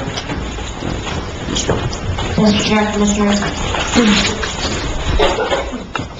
First item on your agenda is a public hearing to discuss ordinance 01902 entitled an ordinance authorizing the issuance and sale of Grant County, New Mexico General Obligation Bonds Series 2019 in an aggregate principal amount not to exceed $8 million. I'm going to stop there with the title if that's okay with you. So what you have on your Novus systems is the last version that we have. It's a working document. It's changed nearly daily. On Thursday, Luis Carrasco with the Roadie firm, which serves as our bond counsel, will be here with a red line document that will be for your final approval. We are working on some input from our financial advisor that goes into these documents. There's several exhibits that I hope you had a chance to take a look at. So it's been a work in progress, so that's why you do not have the final document in front of you today. I believe we have Luis on the phone to go over where we are in the process, and he would be able to answer any questions you have today and then follow up with you on Thursday. He will be here as well as Lily Delini, our financial advisor, to update you on where we are with the market and the actual sale of the bonds. Is Luis there? Luis, are you there? I am. Good morning, Commissioners. As Charlene was stating, the document you have before you is not in its final form, although I believe it is substantially final at this point. What we're waiting on is a few of the, in Section 13, the parameters that you would establish for the issuance of the bonds concerning maximum interest rates, the last maturity, and other things like that we will work with the financial advisor to optimize what they believe to be the optimal parameters to get the best bids on the bond. So as Charlene was saying, on Thursday, I will bring with me a red line showing exactly what changes we've made to this form, the version that's before you. But I did want to cover just quickly the substance of what the ordinance does and what will not change between now and Thursday. So the main point of the ordinance is that it approves the sale and the issuance of the bonds that were approved by the voters in November of 2008. As we discussed at the last meeting, it delegates certain authorities to the county manager and sets parameters on the issuance of the bonds and also sets forth the form of the bonds, what they will actually look like once they are issued. The bonds are general obligations of the county secured by property tax revenues that are collected on all taxable property in the state. And as a general obligation, it means that the county is pledging its full faith and credit to the repayment of the bonds. In addition, the county treasurer is appointed the registrar and paying agent for the county bonds, but at the request of the county manager, we've also left room in there to appoint a successor registrar paying agent if necessary in the future. In addition, the ordinance provides for certain tax covenants that are required for tax-exempt issuances. So I would ask you to review those so that everyone's aware of what you're promising to do in order to keep the bonds tax exempt. There's also a section on protective covenants that give general promises to the holders of the bond. So you'll want to be familiar with those to make sure that the county doesn't violate any of those covenants going forward. Section 7 is something new that you may not have seen in the past. In consultation with the county manager, and just for background, you're allowed to use bond revenues to reimburse yourselves for expenses on the projects that are authorized, but there's certain timing rules under the IRS code about when you can do that. And so we think that the voters' approval of the bonds in November started the clock for allowing reimbursement on that, but to the extent that that's not correct, this resolution makes certain findings saying that this is the resolution authorizing the reimbursement. So anything 60 days prior to the date of the adoption of the ordinance is when you're allowed, expenses are allowed to be reimbursed for. So we've added that language in, and we've provided a maximum of $100,000 to be paid in reimbursement. The county managers indicated that if there were any such reimbursements that needed to be made, that should be a sufficient amount to cover them. The ordinance also covers the disposition of bond proceeds. Obviously, there'll be $4 million for each of the projects that are specified in the resolution. and that those are in the whereas provisions of the ordinance. They track exactly the language of the questions that were posed to the voters in November. And it also allows for payment of cost of issuance for the bond for the issuance of the bonds. Along with that new delegation of authority that we've given to the county manager at your election, there's also the statute requires that any ordinance that utilizes that delegation authority, the bonds have to be issued within 120 days. So for some reason, they weren't. We exceeded that deadline. We would have to come back to you with another ordinance delegating that authority. In this case, we expect the bonds to close and be issued about April 2nd, so we should be well within that deadline. And then the ordinance also authorizes us to proceed with the publication of a notice of adoption of the ordinance. As you may know, once we publish the notice that the ordinance has been adopted, anybody who had a grievance about the issuance of the bonds has 30 days to file a challenge to the ordinance, and after which such time, if no challenge has been made, statute provides that the time is up. It's sort of a statute of limitations on bond issues. Excuse me. The other important things that the document does is it approves the form of the preliminary official statement that will be used in the marketing of the bonds. Also, the notices of statement, you'll notice that there's an official one and a summary notice. The summary notice refers to the official one, and we believe that that's the one we'll publish within the Silver City Daily Press with your permission. It also approves the form of the final term certificate. So as the delegatee, the county manager has to report back to the commission as to what the final terms of the bond sale were, and this final certificate provides that information and will be presented to you at a future meeting, either before or after the issuance of the bonds. And I would also call your attention to the preliminary official statement, which is Exhibit A to the ordinance. It also provides for a form of continuing disclosure, a continuing disclosure undertaking that just sets forth what the county promises to do in terms of providing disclosure of material events happening and annual financial statements and the like, and that's a pretty standard feature. I think that those are the main points I wanted to cover, so I'm happy to answer any questions the commissioners may have.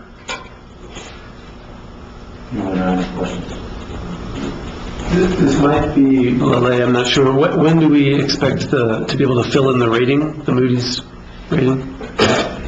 Hopefully, well, you will have that from them hopefully before, well, in the POS, that is subject to getting those ratings, so we don't have to have that done right now. Right. But we have to have that complete prior to the sale of the bonds in March. Okay. So sometime before then. The POS in early March, so we should have that information by then. Alale, I don't know if you had any information about how we are in the process of obtaining the ratings. She's not on the phone, Luigi. Yeah, okay. So that'd be a question I think she could answer on Thursday. I'll ask her then. For you. Thanks, Luis. One other point I wanted to make is I also sent to Charlene yesterday a memo addressed to the county commissioners describing your responsibilities as commissioners in the preparation and or review and posting of the preliminary official statement. Just in essence, if anything comes to your attention, we ask that you review the POS, and if anything appears to be inaccurate or missing that would be necessary to assist the bondholders in making an informed decision about whether to purchase the bonds or not, that you bring that to our attention so that we can work with the county manager to determine what your obligations are under securities laws to make disclosure, and then to do the disclosure if it's warranted.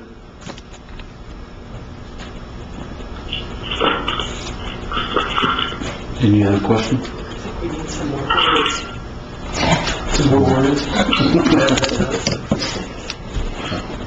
Thank you, Luis. Thank you, Luis. Thank you. So at the conclusion of your public hearing, then you will consider approval of the ordinance to sell the bonds on Thursday. Moving on, you have 2 sets of minutes for approval. Item F, consideration of February 13, 2019 expenditure report. Linda, would you go over the summary of that, please? Yes, I'm sorry, Mr. Chairman, members of the board. In your package, you have a expenditure report to consider for approval, and the total sum of this report is $2,462,918.78. And I will go over those checks that are $10,000 and above. And this covers the period from December 13th, 2018 through January 18, 2019. The first check is to Southwest Solid Waste Authority in the amount of $41,725.60.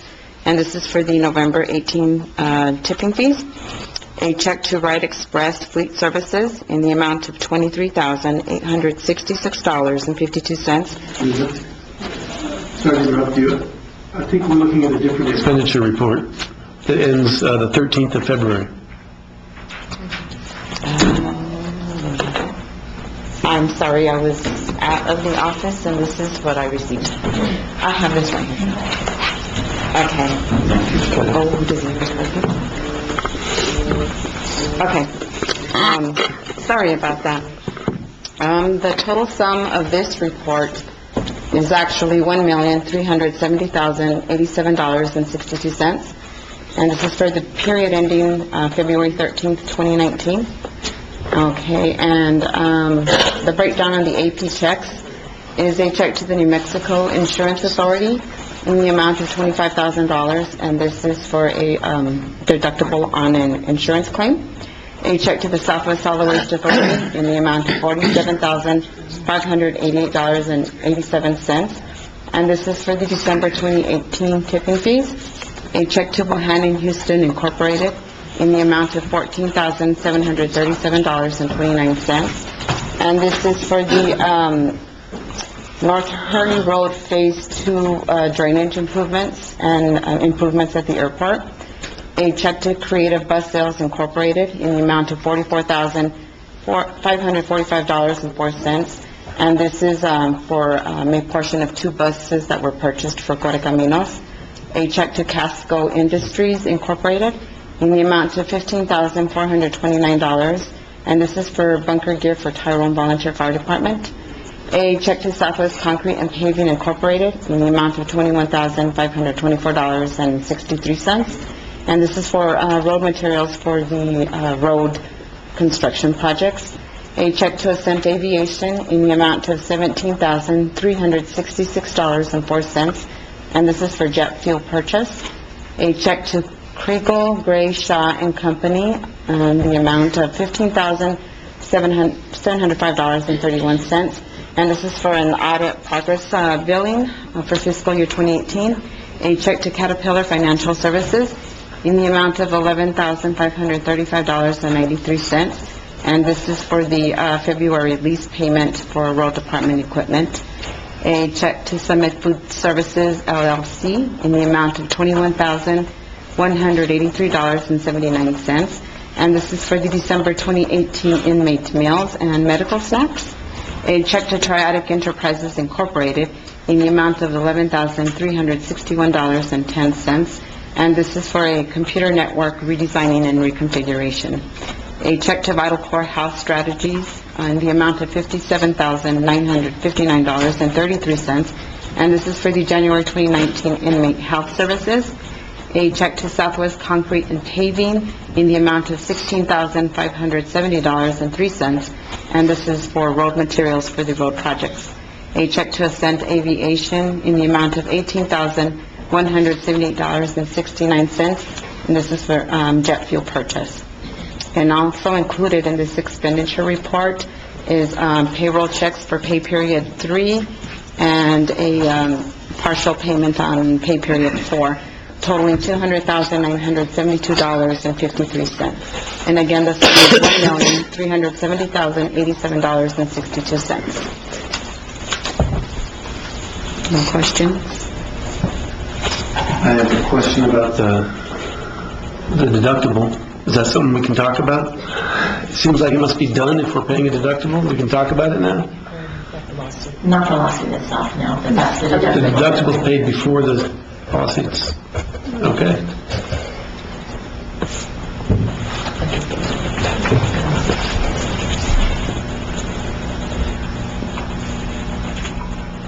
I guess my assumption was if we're paying a deductible that things have been settled. I would recommend that you could stop by and we could discuss that. Okey-doke. Thank you. I have the same questions. I've got one. We're leasing equipment from Caterpillar, and probably would be more to Mr. Moore with it. How much equipment is that? We've got 6 blades that we're leasing on a 5-year plan. Okay. 5 years they replace, right? Yes, sir, so we try to replace them after the warranty's up. Thank you. Any other questions? Okay, moving on, if there's no questions to new business. Item G, appointment of board members to the 2019 National Voter Registration Act. Marisa? Chairman, members of the board, so every odd-numbered year, we have to get an appointment for a voter registration board. What we did is we provided you with 2 lists from each party, where you need to choose the members, please. We do ask that there is not more than 2 of the same political party on your list, and also that they be chosen in the preference that each party numbered them. If you have any questions? Any questions? We also did provide the letter just kind of explaining what the process is, so you know exactly, why we do it and what the outcomes are. Thank you. Any questions? By when do we have to do this? If you can appoint them on Thursday, please. I believe it's February, right, that you have to do in February. And it's 2 from each list. Well, it's a total of 3. And then you can appoint alternates if you like. The only thing we do request is that you don't appoint more than 2 of the same political party. Thank you. Any other questions? Moving on to item H, consideration of inventory transfers and deletions. What you have in front of you is deletion of a Dell computer monitor, a fax machine, which are both obsolete, and those will be discarded. Also, 2007 Ford F-150, which we are requesting to send to auction, and a 2010 Chevrolet Silverado, which we are requesting to transfer to W&M Law Enforcement Academy. These are all items from the Sheriff's Department, and we request your approval to delete those from our inventory. Questions? Next item, consideration of distribution and grant funding application for the local DWI grant program, local government division of DFA. Cindy? Good morning. How are you guys? Good morning. Okay, so, again, Cindy Blackman, Program Administrator for the DWI program. So as you see by the cover sheet for the funding for fiscal year 20, there's 2 pots of money, as there always is. Distribution is granted to every county, and there's a formula that comes from. DFA, who is over us, Department of Finance Administration, Local Government Division, that's who we answer to, that's who takes care of our money, who we report to. They go every year, and this number is like a guesstimate. So that number comes from alcohol sales, and not locally, but at the state level. So they don't come to the local, and each beer you buy, that's how much percentage we get. There was a little change last year, finally. For those of you who are new on the commission, Commission, for about the last 7 years, a big pot of our distribution money was taken from the DWI programs, from the local programs, and given to Administrative Office of the Courts for running their drug court. Last year, they finally got a bill through that gave 45% of the distribution funds to the local DWI programs to be administered through this formula, and then 5% that goes to drug courts. So they will no longer be none of our money will any longer be coming out and going to drug court. So that means a little increase for us. Last year, in fiscal year 19, we received about $151,000 in distribution. This year, it's estimated to be $168,000. In the 20 years that I've been with the program, 3 times have we gotten less money than they've estimated. Last year was about $6,000 under what they estimated, and they keep saying that they're collecting less money, even though we see people drinking more. They blame that on like the craft beers and like places like Little Toad Creek who do their own beers. That is taxed at a way lower rate. Not sure that that's feasible. Generally, people who, are heavy drinkers frankly, don't usually go to Little Toad Creek and buy craft beers. Our heavy drinkers buy Budweiser and the cheap beers and all that. So, not sure. But that's what DFA is saying, that's what Tax and Rev is saying, is that's the difference. Why our funding they're collecting less money and it's going down. The grant fund, on the other hand, is just a pot, $1.9 million. We apply for what you hope to get. I have never gotten the full amount yet. Anytime I've applied, they always cut a little bit. So some of the things I kind of had. All right, so that's what we apply for. So what you should have some items attached to put in perspective. My planning council approved this budget, and so as you see, we go in different categories. So prevention covers out of the grant. That prevention is LaCorte Cantinas for $30,000, and also my prevention person for payroll. And then there's treatment out of there. I try and put as little as possible into the grant funds. I try and put things in there that I know we're going to spend. If we cannot return any grant funding money, if we do, I used to have contracts in there and had contractors having problems spending it. So that can be problematic.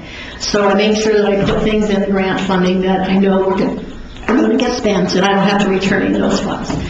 Distribution, again, is another story. I'm always very careful about how much I spend. We don't know. It's September 10th, December 10th, March 10th, and June 10th that we get our distribution amounts. Right now, it looks like it's, we've received more than half of what for fiscal year 19 than they say we are going to. So it looks good to receive our full funding for that. But I spend sparingly the first 3 quarters, and then make sure that I try and spend as much as possible. You can't carry it over. You can, that's what I'm saying. You can carry it over. So the last one is, we don't get told until right about June. It's supposed to be June 10th. They try and let us know a little sooner. Gives us less than 30 days to spend our money, that last amount. We don't want to be spending it on dumb things. Usually I try and buy curriculum for next year if I have extra money, things that I know then that we're going to use for sure. So I wanted to give you then, show you what we do. So again, there's the prevention. Enforcement, we haven't had enforcement money in a number of years because of the slashes, so I'm going to attempt to have enforcement money again this year. Screening is self-funded. Our offenders, all DWI offenders have to complete screening by law. They pay $75. That fee hasn't been raised. I think the law says we can charge up to $150. That $75 has been in effect for probably 15 years now, and we haven't increased that. So we pay a contractor to do the screening, administer it, and make the recommendations of whether the person needs treatment. About 95% of our clients need treatment. Domestic violence, we do have, some of our clients are domestic violence offenders. Treatment, of course, that's in grant. The compliance monitoring and tracking, the official name for that is the DWI misdemeanor compliance program, misdemeanor compliance program. So basically, it's probation. Offenders are put on supervised probation with us. Most of our offenders are DWI, have been convicted of DWI, but not all. We have domestic violence offenders and some drug and alcohol, other alcohol and misdemeanor offenders. And then, of course, coordination, planning, and evaluation. So that's for some of the stuff that I have to do and doing and all that. Alternative sentencing is self-funded too. That's our GPS, scram monitoring, and such. So I wanted to just give you a little update on what we've funded and what we've done. I mean, we really do a lot with the little amount of money that we get. As you can see, our prevention programs are in a lot of the schools. In Cliff, in Silver High, Cobury High, the Opportunity School, Aldo Leopold, Paul La Plata, Snell, Stout, Hurley, Harrison Schmidt, and Western. And then we do all those lists there are a lot of the things that we do. They're all like, we try to do mostly evidence-based stuff. So when we show a video, we do a pre-test. We show the video, we do an activity, and then we do a post-test. And so that is counted as evidence-based. And as you see on the other, we do a lot of things. We have summer programs where we give information to parents. We do, the Skylar was an anti-bullying a whole week that we stayed on that this year. We did Snell, we did La Plata, and this year's Cliff. So we're moving around. And you can go down that list and look at all the things we do. The Botmans is 8 to 10 weeks, depending on the grade level. So we're in each classroom, like 1 hour for those 8 to 10 weeks. So when we report our prevention activities, we report them by contacts. So when you have a class full of 20 kids in 5th grade, 23 kids, and you're seeing them once a week for 10 weeks, that's a lot of contacts. And so we report the contacts and the number of hours we spend with them. So it comes out to a lot. We could actually do more than this because we have more schools asking us, but I have one person really doing this full time, and I just can't spread that person thin enough. So I do have a new person that started this year, so you know. Down in the compliance monitoring, we currently have 114 on supervised probation. Those people pay $30 a month. And the law allows between $15 and $50 a month. Our judges order them to pay basically $30, and we have a few that pay $15 a month. So that helps pay for my compliance officer.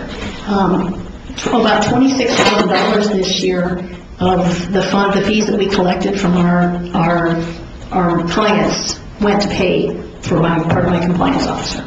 And so that went into the in-kind. So we are required to do 10% of in-kind for distribution and grant. So we do that. So 48 of the clients are on unsupervised probation. And what that means is those people don't have to report to us and they don't pay the $30. So there's 48 of those right now. Okay, you can see all for the compliance, how many people completed screenings, the alcohol assessments, began treatment. Or I show here that about 98% of our offenders are ordered to treatment. So we do a really good job of monitoring all those offenders. We follow probation violations if they don't do what they're supposed to do. We spend a lot of time in court. We spend a lot of time helping. We've helped people find treatment, inpatient treatment, outpatient treatment, helping them get other services that they need. So we're not just all about trying to get a person put in jail or getting them in trouble. We want them to be a productive, good member of society. So we work a lot on getting them their needs met also, and getting them to change their behavior. That is part of what we do. As you can see, how much we collected in fiscal year 18 for the compliance fees and how much we spent, and so far this year, what we collected and what we've spent. We do have to pay for our drug testings. So we spend about $1,200 on the supplies and about $2,400 sending them in. If they come out positive, we have to send them in for verification. We don't just file probation violations if we test them in the office. We have to send them in so that we don't have a false positive. But that's what we spend our money on, and I think, like I said, we get a lot out of the little bit of money that we get, and I'm very proud to say that I think we do a great job. Thank you. I'll stand for any questions.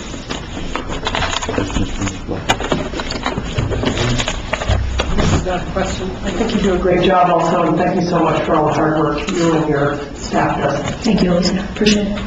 Thank you. Thank you. Yeah, thanks, Cindy. I should know this, I feel, but I don't.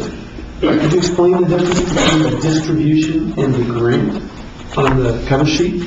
Yeah, that's what the distribution is based on the alcohol tax, excise tax. Yes, the grant, all these are written in the law. The grant just says it's supposed to be competitive, okay? I don't know why they broke them up. This was a law, that's how they built it for some reason. Because they wanted to make sure, first of all, that the tiny little counties, they don't get much in distribution. So they set just a base for them, and they also wanted then, I think the grant was there so they can apply for extra funds. Right. Well, when I first started with the program, some of the larger counties never even applied for the grant money. They said, we get them off, Bernalillo County gets something like $3 million. And so they just left the grant money alone and allowed the other counties to apply for it. Santa Fe still doesn't apply for it. Las Cruces might not. A couple of them, but that's the difference. Okay, thanks. That's helpful. You're welcome. Thank you. Thank you. Thank you, Cindy.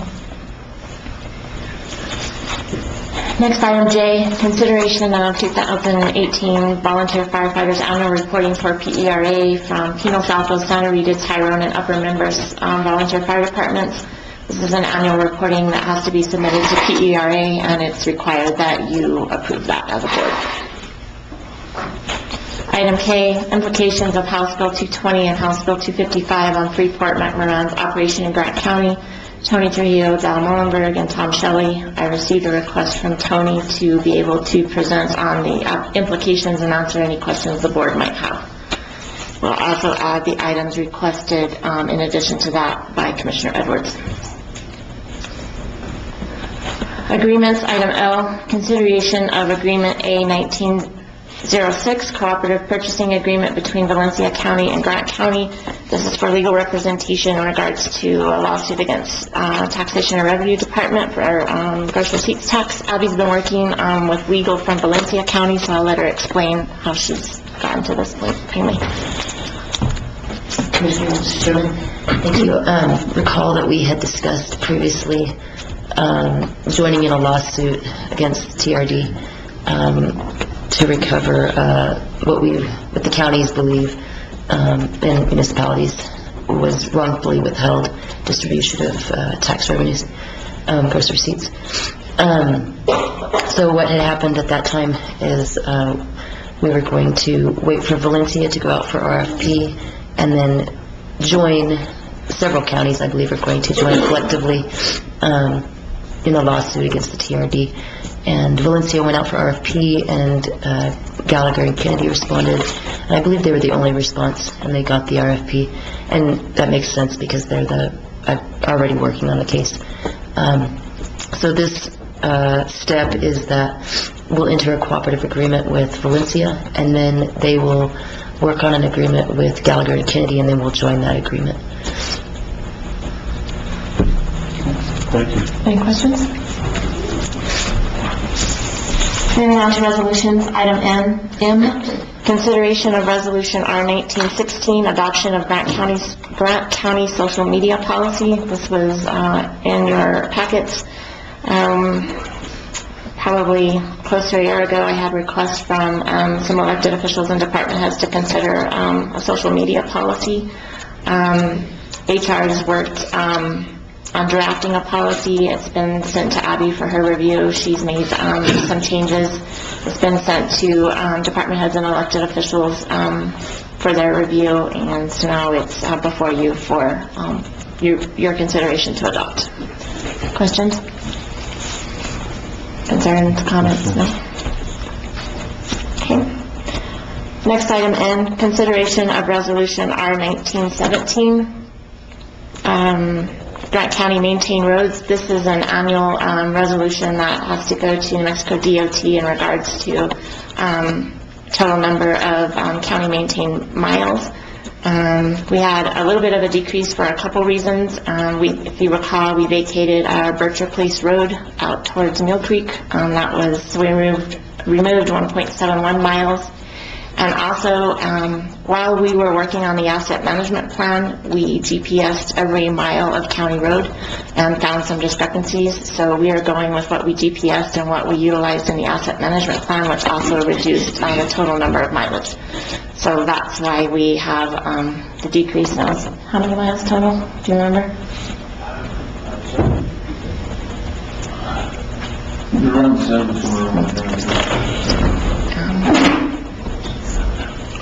Any questions or comments on that? No? Okay.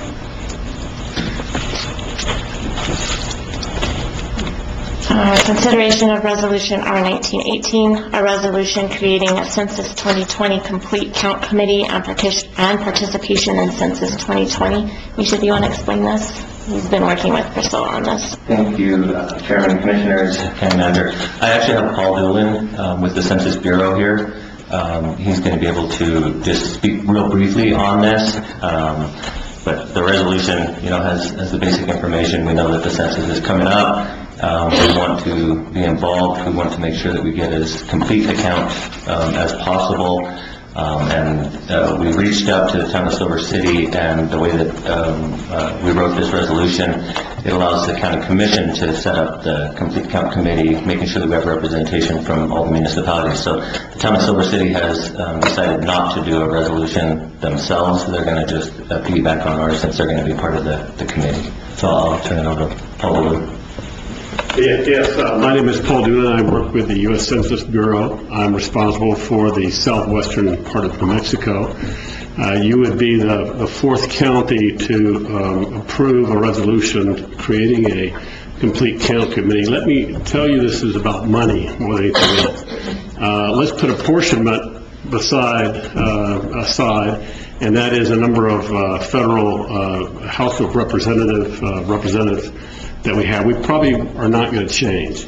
But New Mexico is the second worst in the nation as far as responding to the census, so we want to move the needle. And every county has a responsibility to, as Misha says, get it as accurate a count as possible on the census. The census means average of $3,000 per person per year. So if you, Alex Brown, who is the town manager of Silver City, was worried about the university, 9 months of the year, those students have impact on the resources within Silver City, within the county, Grant County. He was worried about losing the small city designation, $150,000 a year. If you miss 50 people, it's $150,000 per year, every year for 10 years. 50 people. That's nothing. The response rate of this county has been about 28%, or I should say 28% have not turned in their census forms, and they have to be tracked down. So we undercount in this county as well as we undercount in the state of New Mexico. We want you to get every penny that comes to you. The census is about residents and the impact on their resources. If you, I don't know if Mr. Larish had given you this, it affects everything you have here, USDA, rural development, water, wastewater, outlays of funding for roads, schools, IDEA B, Title I, the hospital that was here before is a rural hospital. From HHS receives funding. It's based on the census, and we want you to get every dollar that's coming to you. We don't want you to undercount. I want to serve as a resource to you, along with the other counties within the southwestern part of that. We want to create a complete count committee and be inclusive of everybody, including the faith-based organizations, the nonprofits, the schools, as well as the government and the non-government entity, Western Mexico University, etc. Anyway, we need to get started. We're only 13 months away from the first census forms going out. I know I'm going to have a question about the question about U.S. citizens. I have a strong opinion about that, being the former Office of Board of Health Director for the state of New Mexico, but I will not share it with you currently. The Supreme Court will make a decision, and as a good employee of the federal system, I will do whatever they say we need to do. So, anyway, I stand for your questions. I hope you approve the resolution on Thursday, and that you're the fourth out of the 7 that I'm responsible for to have a resolution. And let's get started. Let's form that committee. Let's be sure to get an accurate count going forward. The hard to count in this county are the youngest children, the immigrants, both documented and undocumented, the foreign-born, the poor, the people that rent and move around a lot. There's a lot of hard to count here. The homeless, the senior citizens that live in the senior living facilities. We'll help them fill out their forms, whatever it takes. That's what the committee is supposed to come up with. I stand for questions.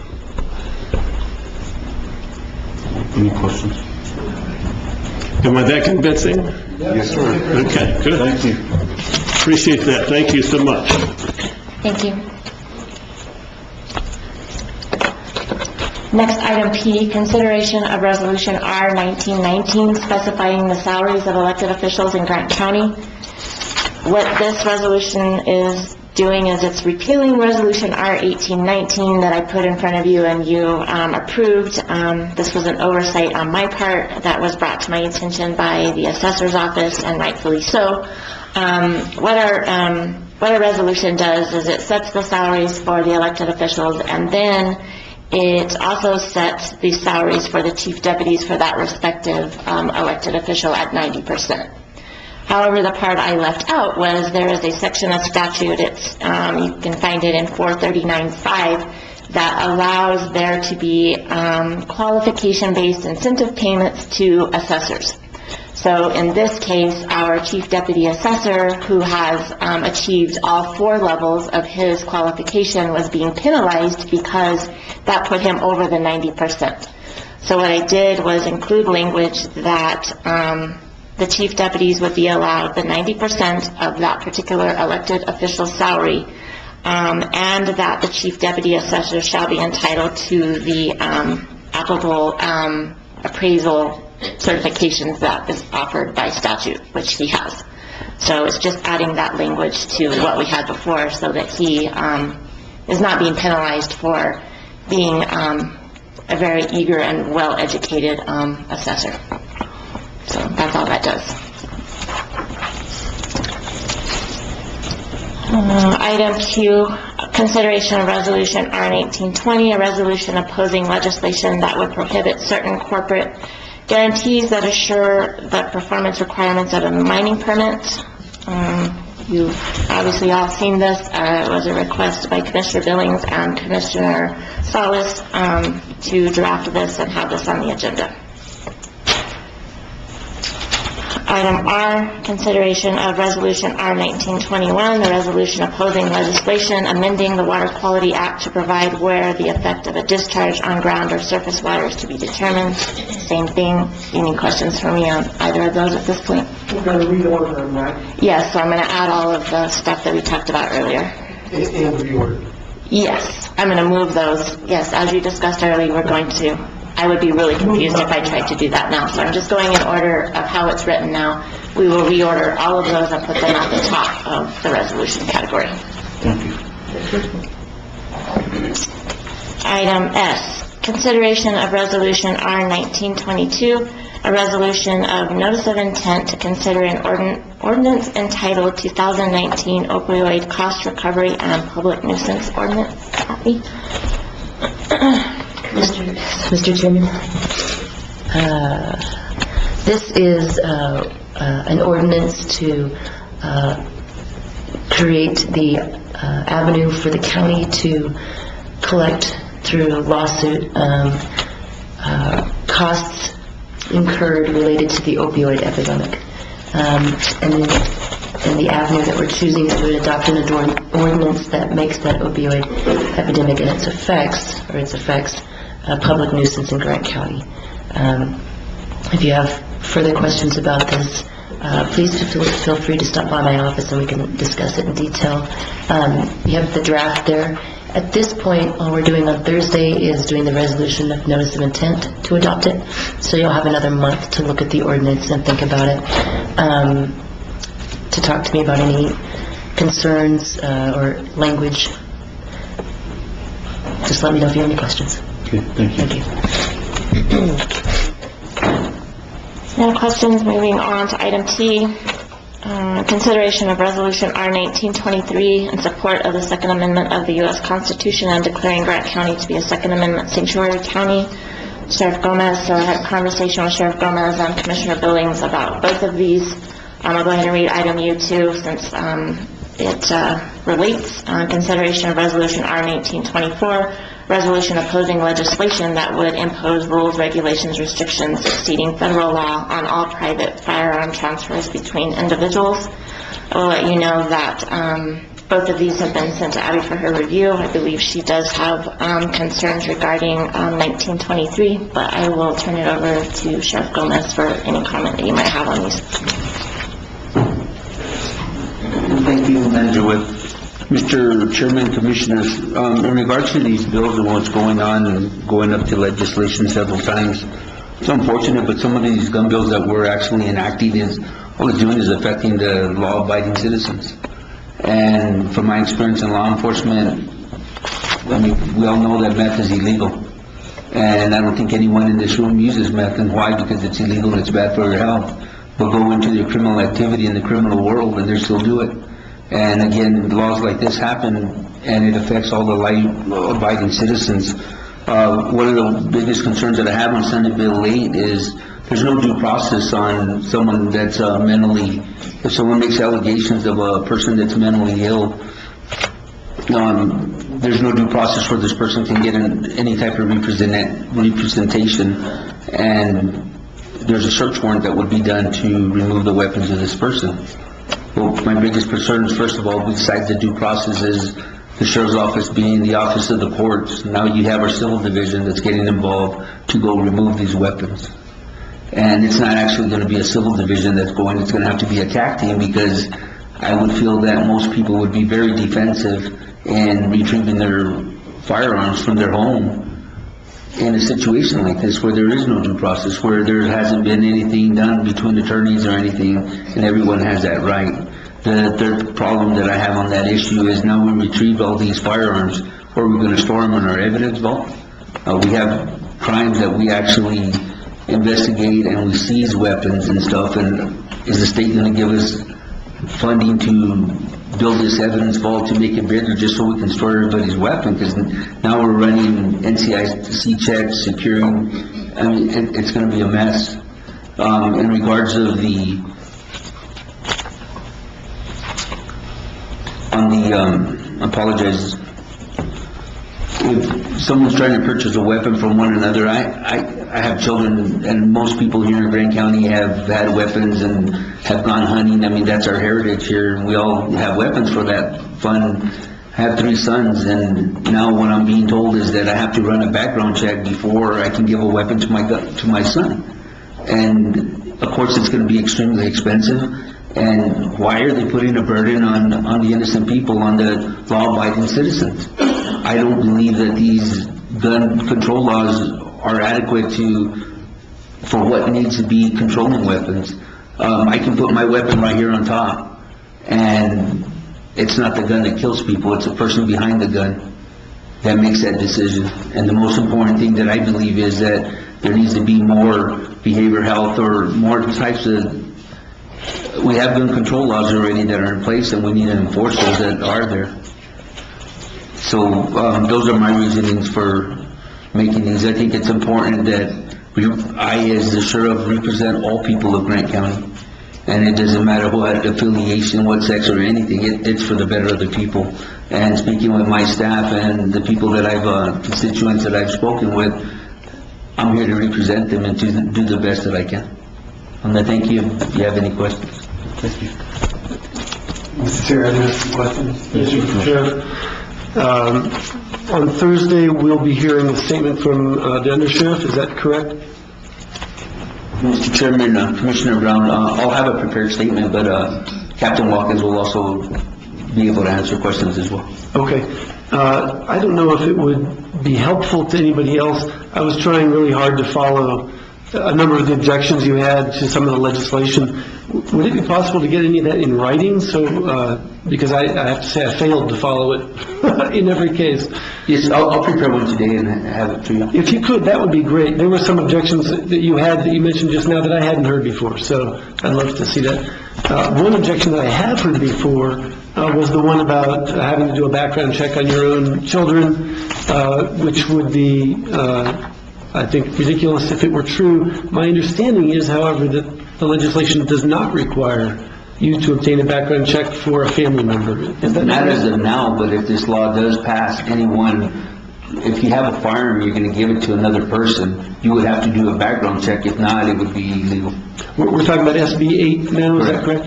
Yeah, when I read SB 8, it exempted family members. You might want to look at that and see if you read it the same way I do. Okay. That's all that I have. Thank you. So there's some amendments to Senate Bill made by Peter Worth that appeared on the legislative site last evening. Well, I don't know, that's when I saw them. And it does say something about, the amendment does address family, but I'm sorry I haven't had enough time to look at it. I'll try to look at it to see if the proposed amendment makes any change there or not. I myself will look at it as well. Okay, thank you. I've got a question. Sure, from what I glean, the biggest question is the sale between private property, correct? That's correct.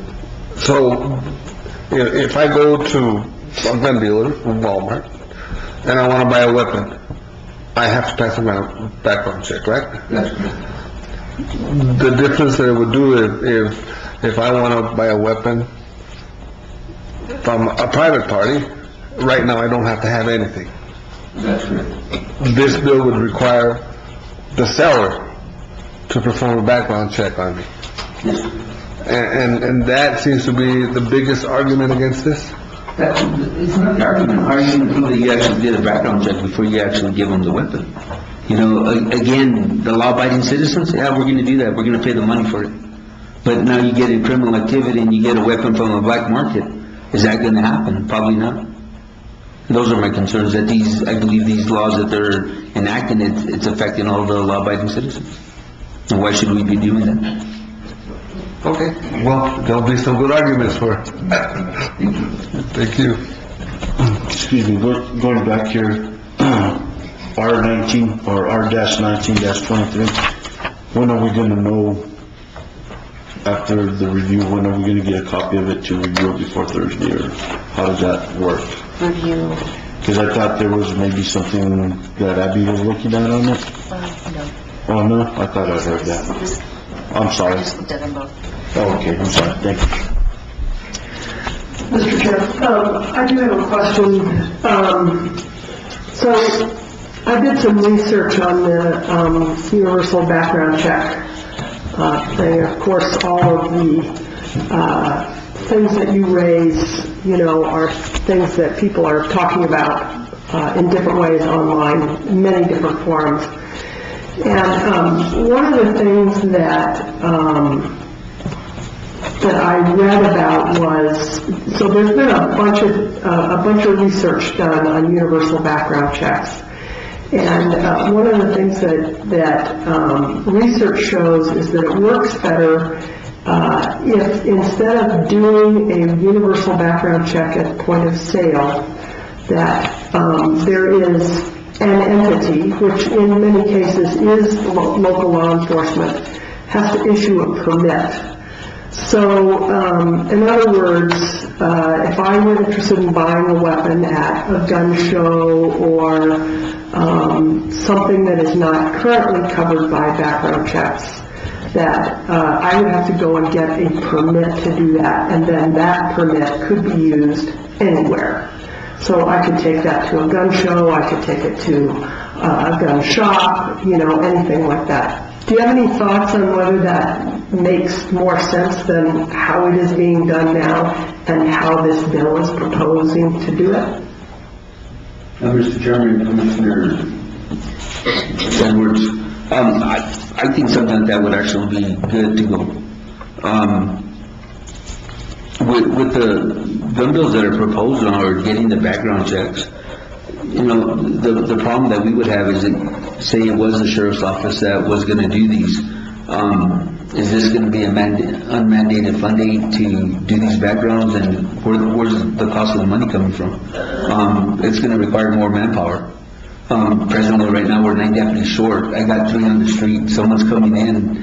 How long are they going to wait before?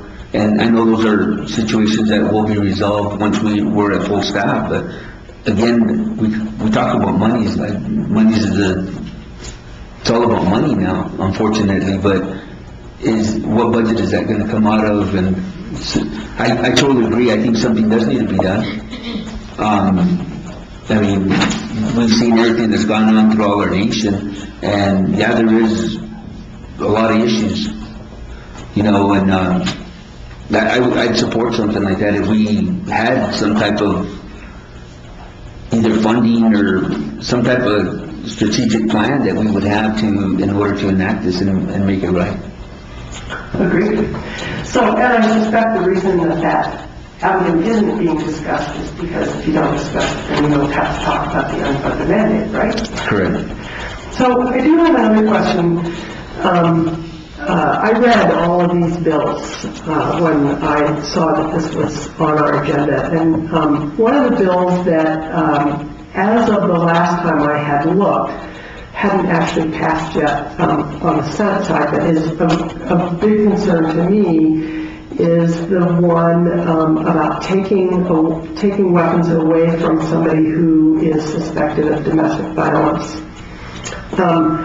I personally don't want people who are domestic violence offenders to have guns. I think that's really dangerous, but the way the bill's written, it seems relatively risky for law enforcement to be the folks that have to go and take away that weapon.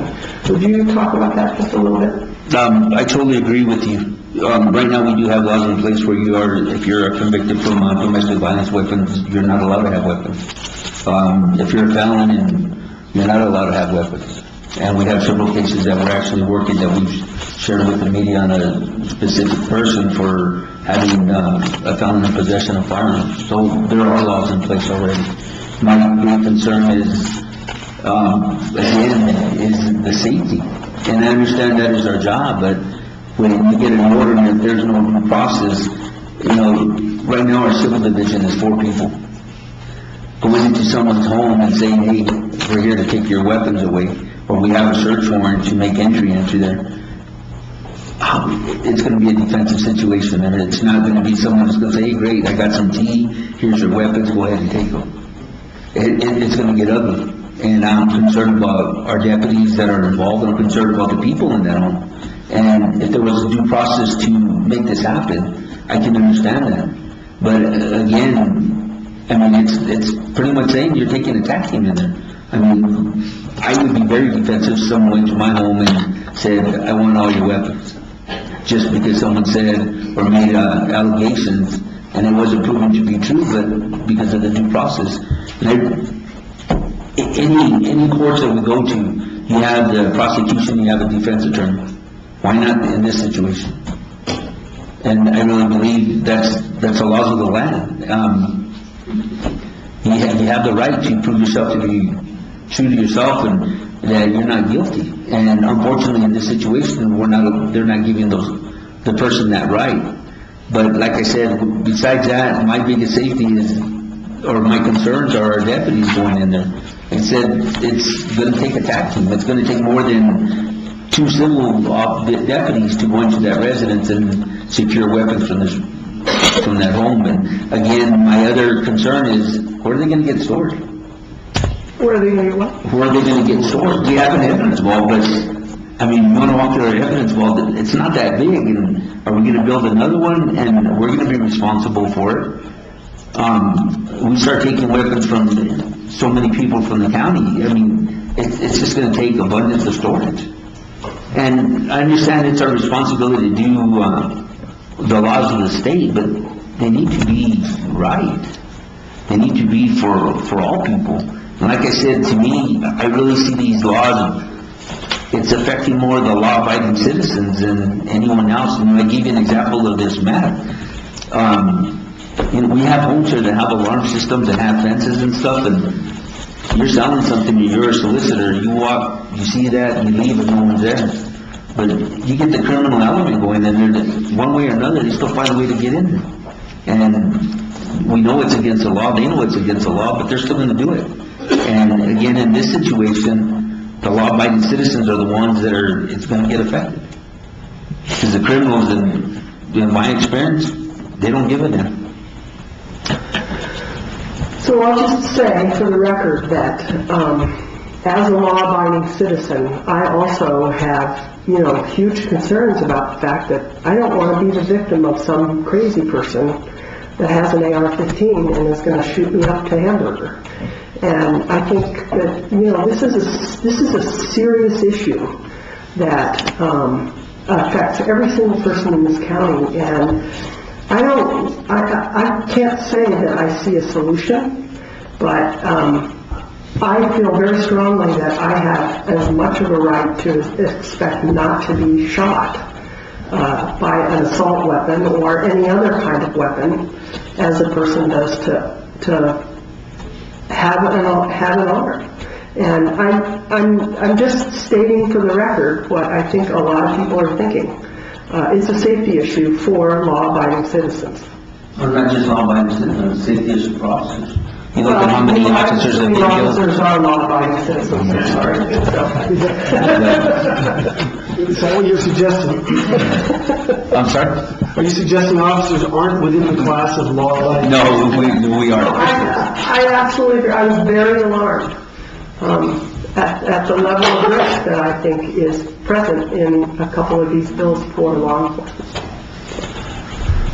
I wonder if I could follow up. It sounds like you've got some idea that there would really be a lot of confiscation going on if these bills pass. Is that true? I guess that surprised me. The whole storage space issue surprises me because I assumed it wouldn't be that common. I'm looking at the whole picture of what reality is going to be if these bills are enacted, and storage or anything, I could care less. I mean, we're going to be asking you all for more funding if we need to do that. My concerns, again, is the due process and the safety of our deputies in going in those situations. Being in the military and veteran for 7 years, serving in Panama or even on the TAC team here, let me tell you, it's an adrenaline rush knocking on someone's door and don't know what's there on the other side. And our deputies have families and just as that. And I understand that when we joined law enforcement and took our oath, there's a day that I may not go home and see my wife and children. That I do understand. But I want to make it as reasonable and as safety as possible and to follow the laws the way they should be for our officers just as well as the people of this county. I want to follow up a little bit. This latest shooting that was in Colorado. Through the background checks, they found this person shouldn't have had a weapon. They even sent a letter.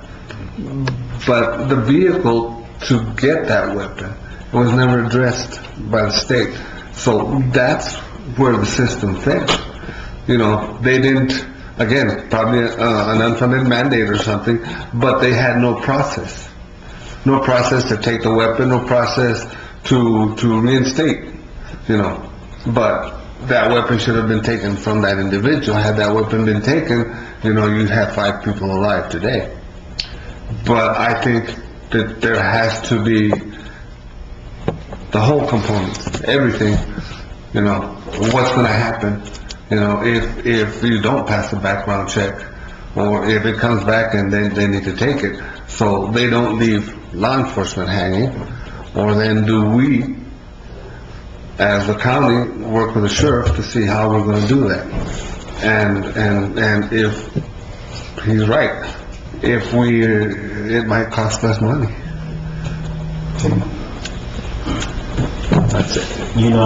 And there's a lot to consider in these resolutions. I mean, being prior law enforcement, You know, do I believe somebody convicted of domestic violence should they own a weapon? No, I strongly believe they shouldn't.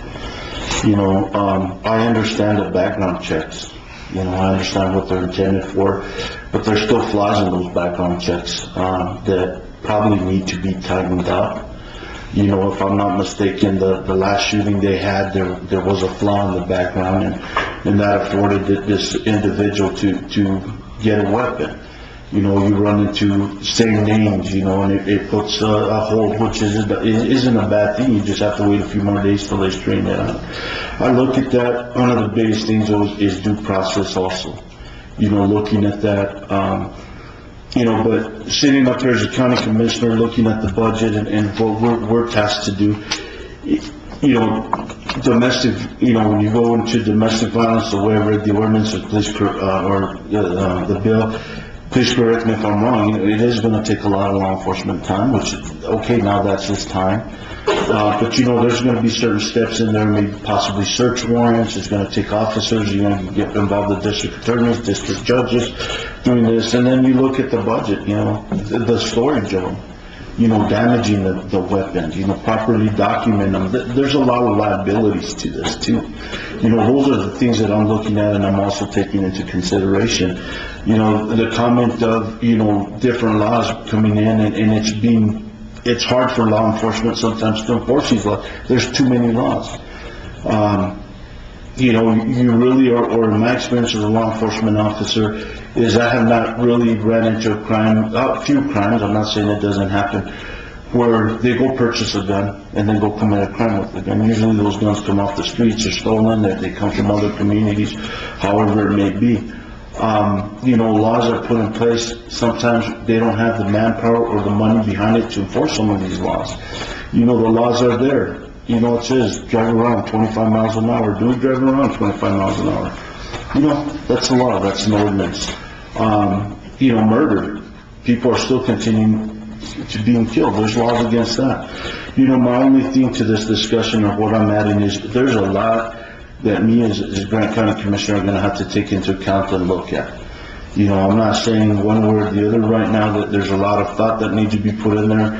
There's things that we need to take into consideration from our constituents also, but, you know, this can be a little, it can go both ways here, so, just thought I'd give my thought on it. Let me add also that, I did as Ms. Edward, I looked at the proposal that they have. It is hard to understand those things. You know, it is very hard to disseminate the information that they put in it. It's like if they're writing it in code so the normal person won't understand it. So, I've been asking for clarity because, like I say, right now the only thing that I understand is the background checks, but I'm sure there's other issues that are put in there. So, it's difficult for us. It's difficult for me to know exactly what it is. You know, so it takes somebody that has done it and understands it and has probably been a part of the process to explain it to us. You know, and I like Commissioner Edwards' ideas too. I wish we could come to, or Senate or come to something that, you know, will hold teeth in other avenues that can be taken. But it is what it is, what we have in front of us right now.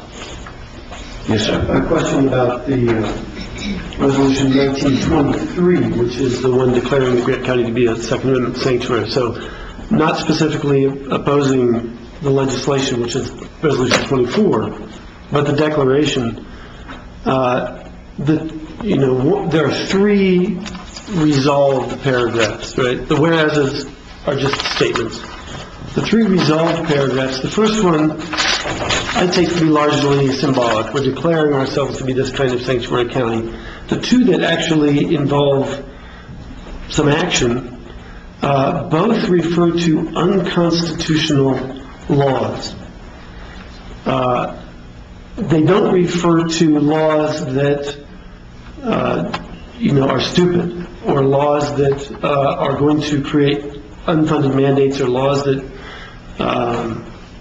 you know, that we don't like.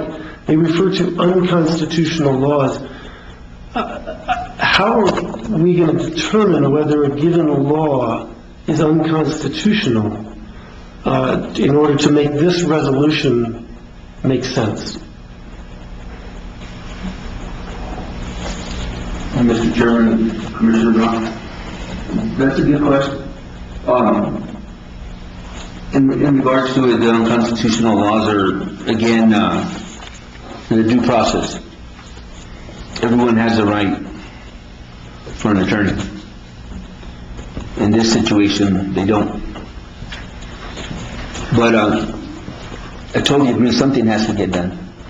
And there are issues all over the nation, even here in Grand County. I mean, you've seen the papers of what happened last week here in Silver City. I mean, things happen. I just don't believe the laws that they're enacting or they're going to enforce is going to solve this issue. And I understand that. I'm also not expert enough to debate you on that. Maybe they're not. You could be totally right. But that's not the same as saying that they're unconstitutional. Well, when you go without any due process and you go to someone's residence and you take their weapons, that's one there. Because under our Second Amendment, you have the right to bear arms. Well, as you're aware, that's not universal, right? We don't get to bear any arms we want, right? No, that's correct. So there are restrictions. Yes, sir. I believe background checks have been found to be constitutional by the Supreme Court. So I guess that's a big concern I have about this, is that we're making these statements about unconstitutionality, and I'm not clear what the process is for deciding that. Do we as a commission say we think this thing is unconstitutional? Is it just up to the sheriff, or are we actually going to let the federal judiciary decide it the way I think is normal? Well, the reason I'm proposing it is that I would like your support, and me stating my issues or my concerns is what I want you to hear, and hope you make a decision off it and base it off what I've had. This wasn't just my decision that I woke up, and believe me, it's bothered me, and I've gone both ways. I met with the captain, I met with our staff at the sheriff's office. To make it strong and clear, I am not a constitutional sheriff, first of all, because I've seen this in the media, but I do believe in the rights of what the people in the Grand County have. Yeah. And maybe my beliefs to some extent are supportive either way, but what I want done is for the better and the safety of the people of this county. So I guess what all this comes down to is I'm very comfortable voting on a resolution that says this particular bill, SB 8, I mean, I think we should identify it, but this particular bill, we don't agree with. We, the commission, are going to go on record saying we don't agree with it. I might vote against that, but I'm very comfortable considering it. I think that's something that we should do. I'm not at all comfortable saying if somebody outside the federal judiciary thinks this bill is unconstitutional, they don't have to enforce it. That makes me uncomfortable. That's giving too much power to one person, frankly, and avoiding a system that exists with checks and balances for determining constitutionality. Maybe I'm just letting you know how I feel about this Resolution 23, that I wish we weren't considering it, because I don't consider it part of our jurisdiction to determine constitutionality of laws. I think it is part of our jurisdiction to say X law is bad. That's fine. Does that distinction make sense? Yes, sir. I understand that, but what I want is if this X law comes in, is it going to get done or not?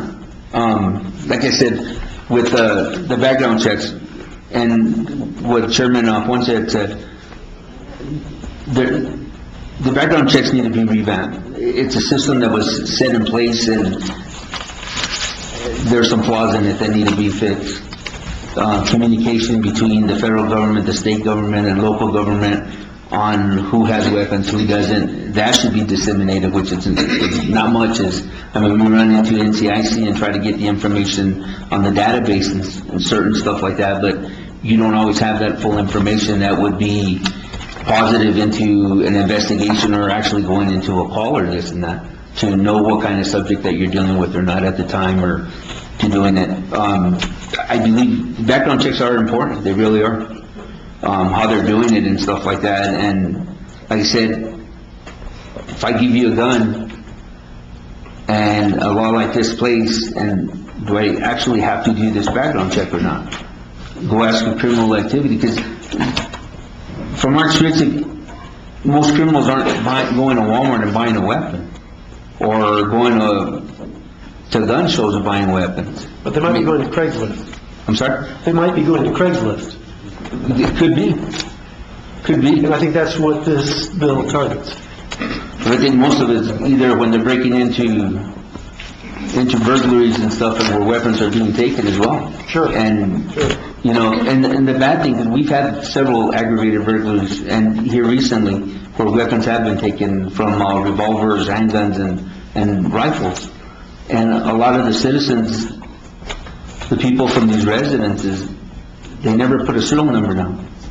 So when we're taking our report, we're getting the descriptors, but not enough information so we can enter NCIC. So what's going on then, that weapon's floating from one place to another until we can actually find it.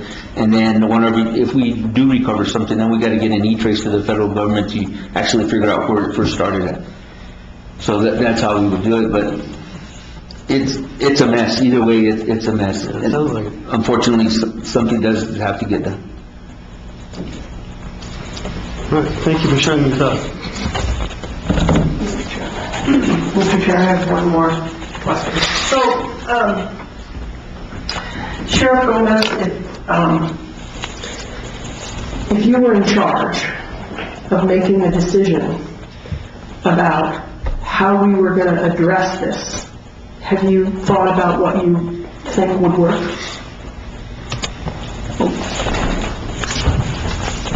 Mr. Chairman, Commissioner Edwards, one of the things that if I was in charge of this, first of all, communication has to be there.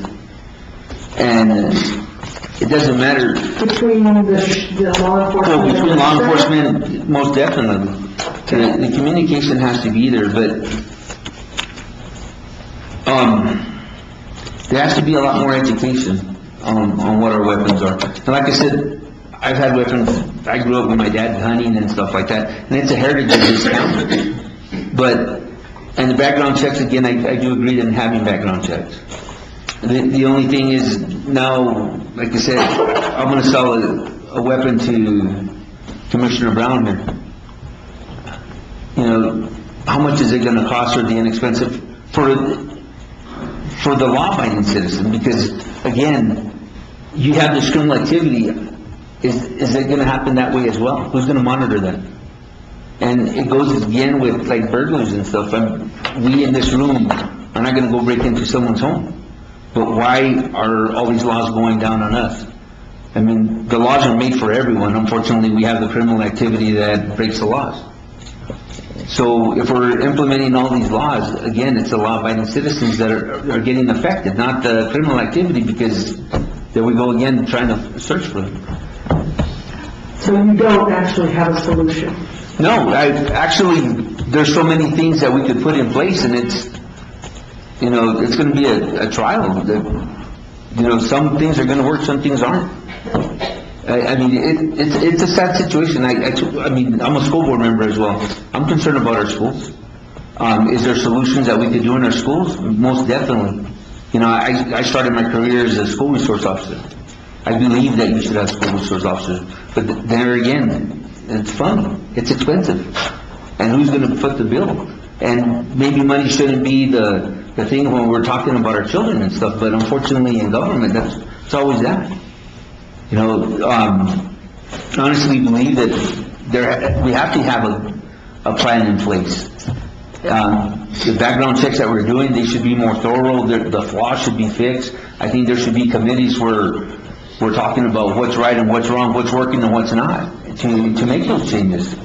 I think even with legislation and even going up there and speaking with our legislators and stuff and explaining. And some, when myself and Captain Watkins were there, we were able to talk to some, but it seems like there's a bridge there where you're either this or you're that, instead of we're all here for the people. That's the bottom line. I don't care if I ran Democrat or not, but I'm here for the people of Grant County.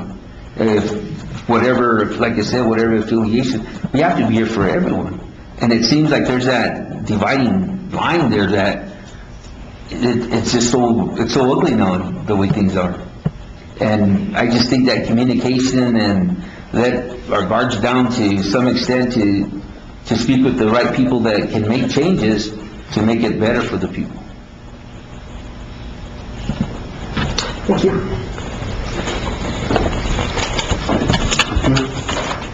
Ready to move on? Yes. Nope. Yes. Sorry.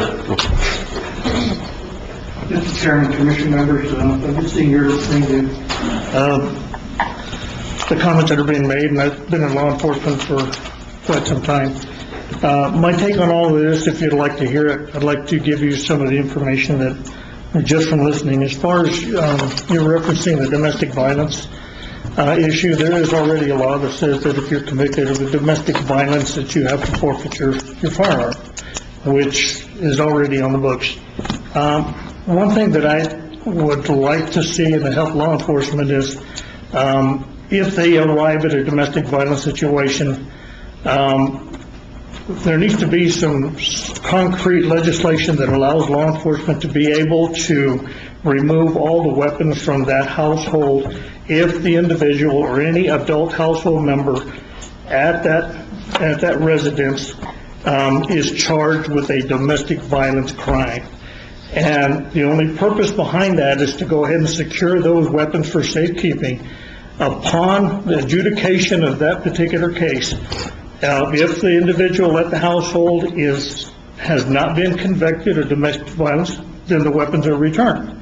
If not, then if there's anybody in that family that says those weapons are theirs, they can petition to the courts in order to have a court order to have those weapons released back to that individual only, to whoever that is, so law enforcement identifies who that person is.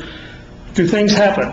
You get the weapons off the street, and you also are enabling the courts to determine whether or not or who those weapons are going to return to.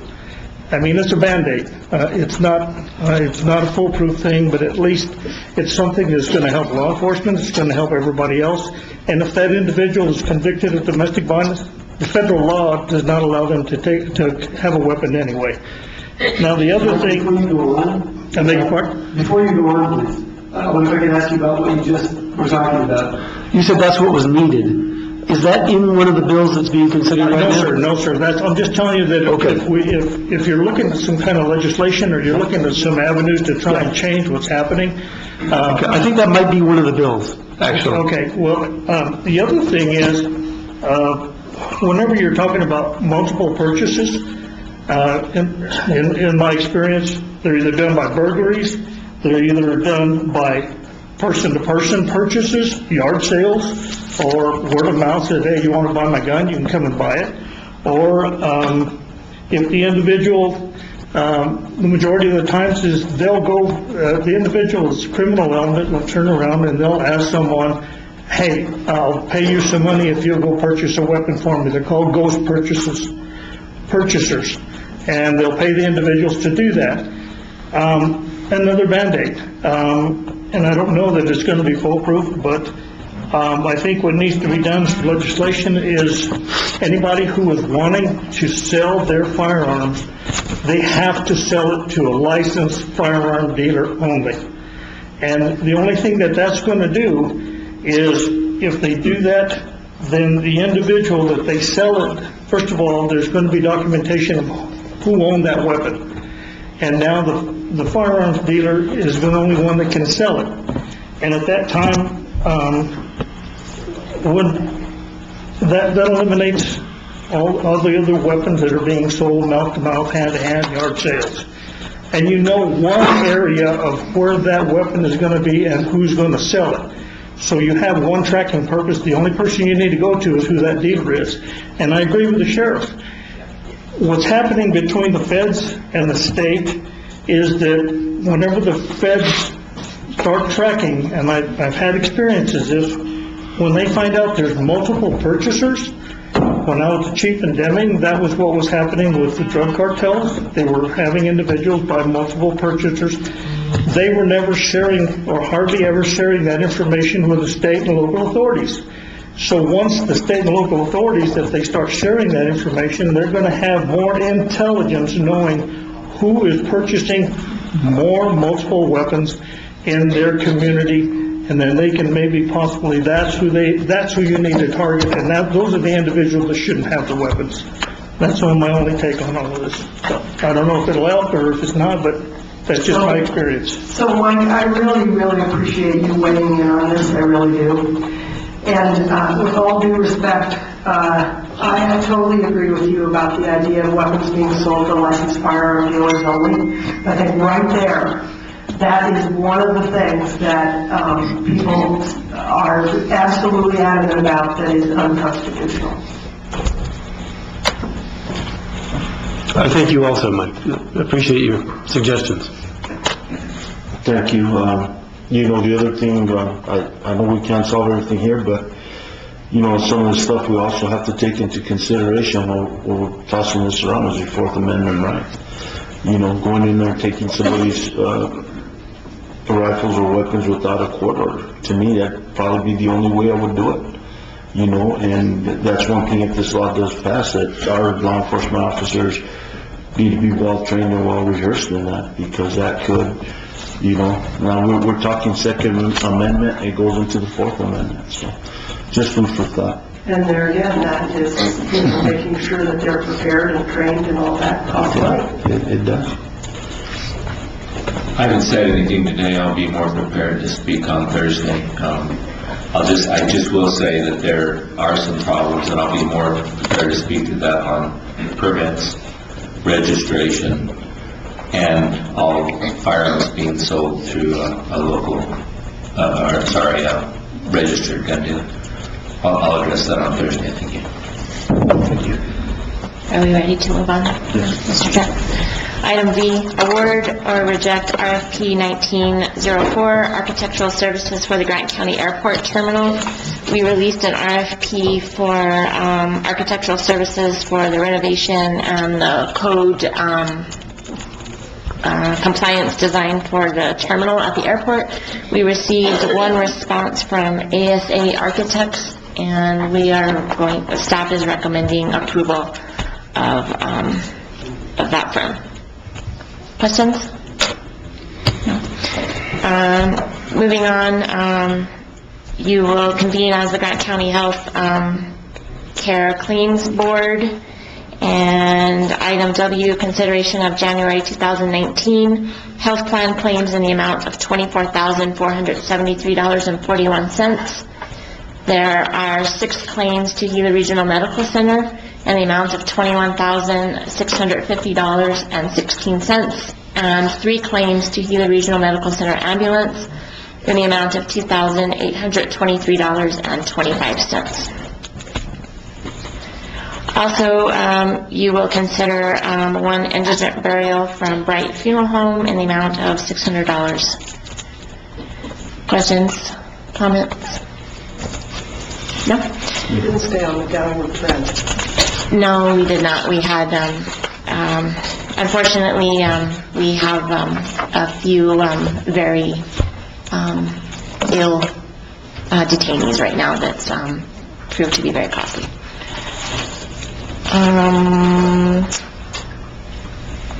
That concludes the agenda. Go to the next item, item 8, Commissioner's Report. Commissioner Brown, do you have anything? Commissioner Edwards?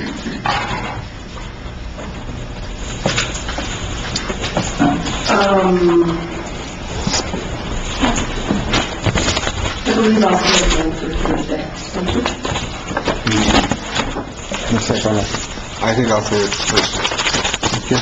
You know, the only thing that I'm going to talk about, yesterday I was up in Santa Fe with the Colonias Board and met with the governor, and you know, it's a learning process for me. I've been trying to learn as much as I can as we go on, but you know, that's one program that, you know, I would hope that, you know, our communities would reach out to, or surrounding communities in the county, and show support for that. You know, I think you know, listening to everybody and listening to some of the projects that have done into these rural communities concerning infrastructure, it's great, you know.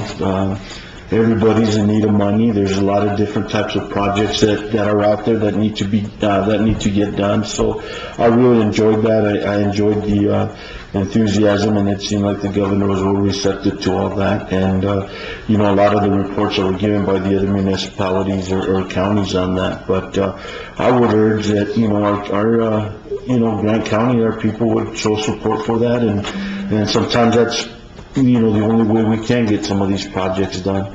And, you know, I really enjoyed it, and I thank Priscilla and everybody that attended there and showing their support for Colonias Days. That's it for me. Well, I did attend the Water Commission, and the biggest thing that came out of the Water Commission was that they're going to try to work cooperatively, and they're going to try to draft some kind of a joint powers agreement that will allow them all to work cooperatively, and it's going to be on more projects other than water.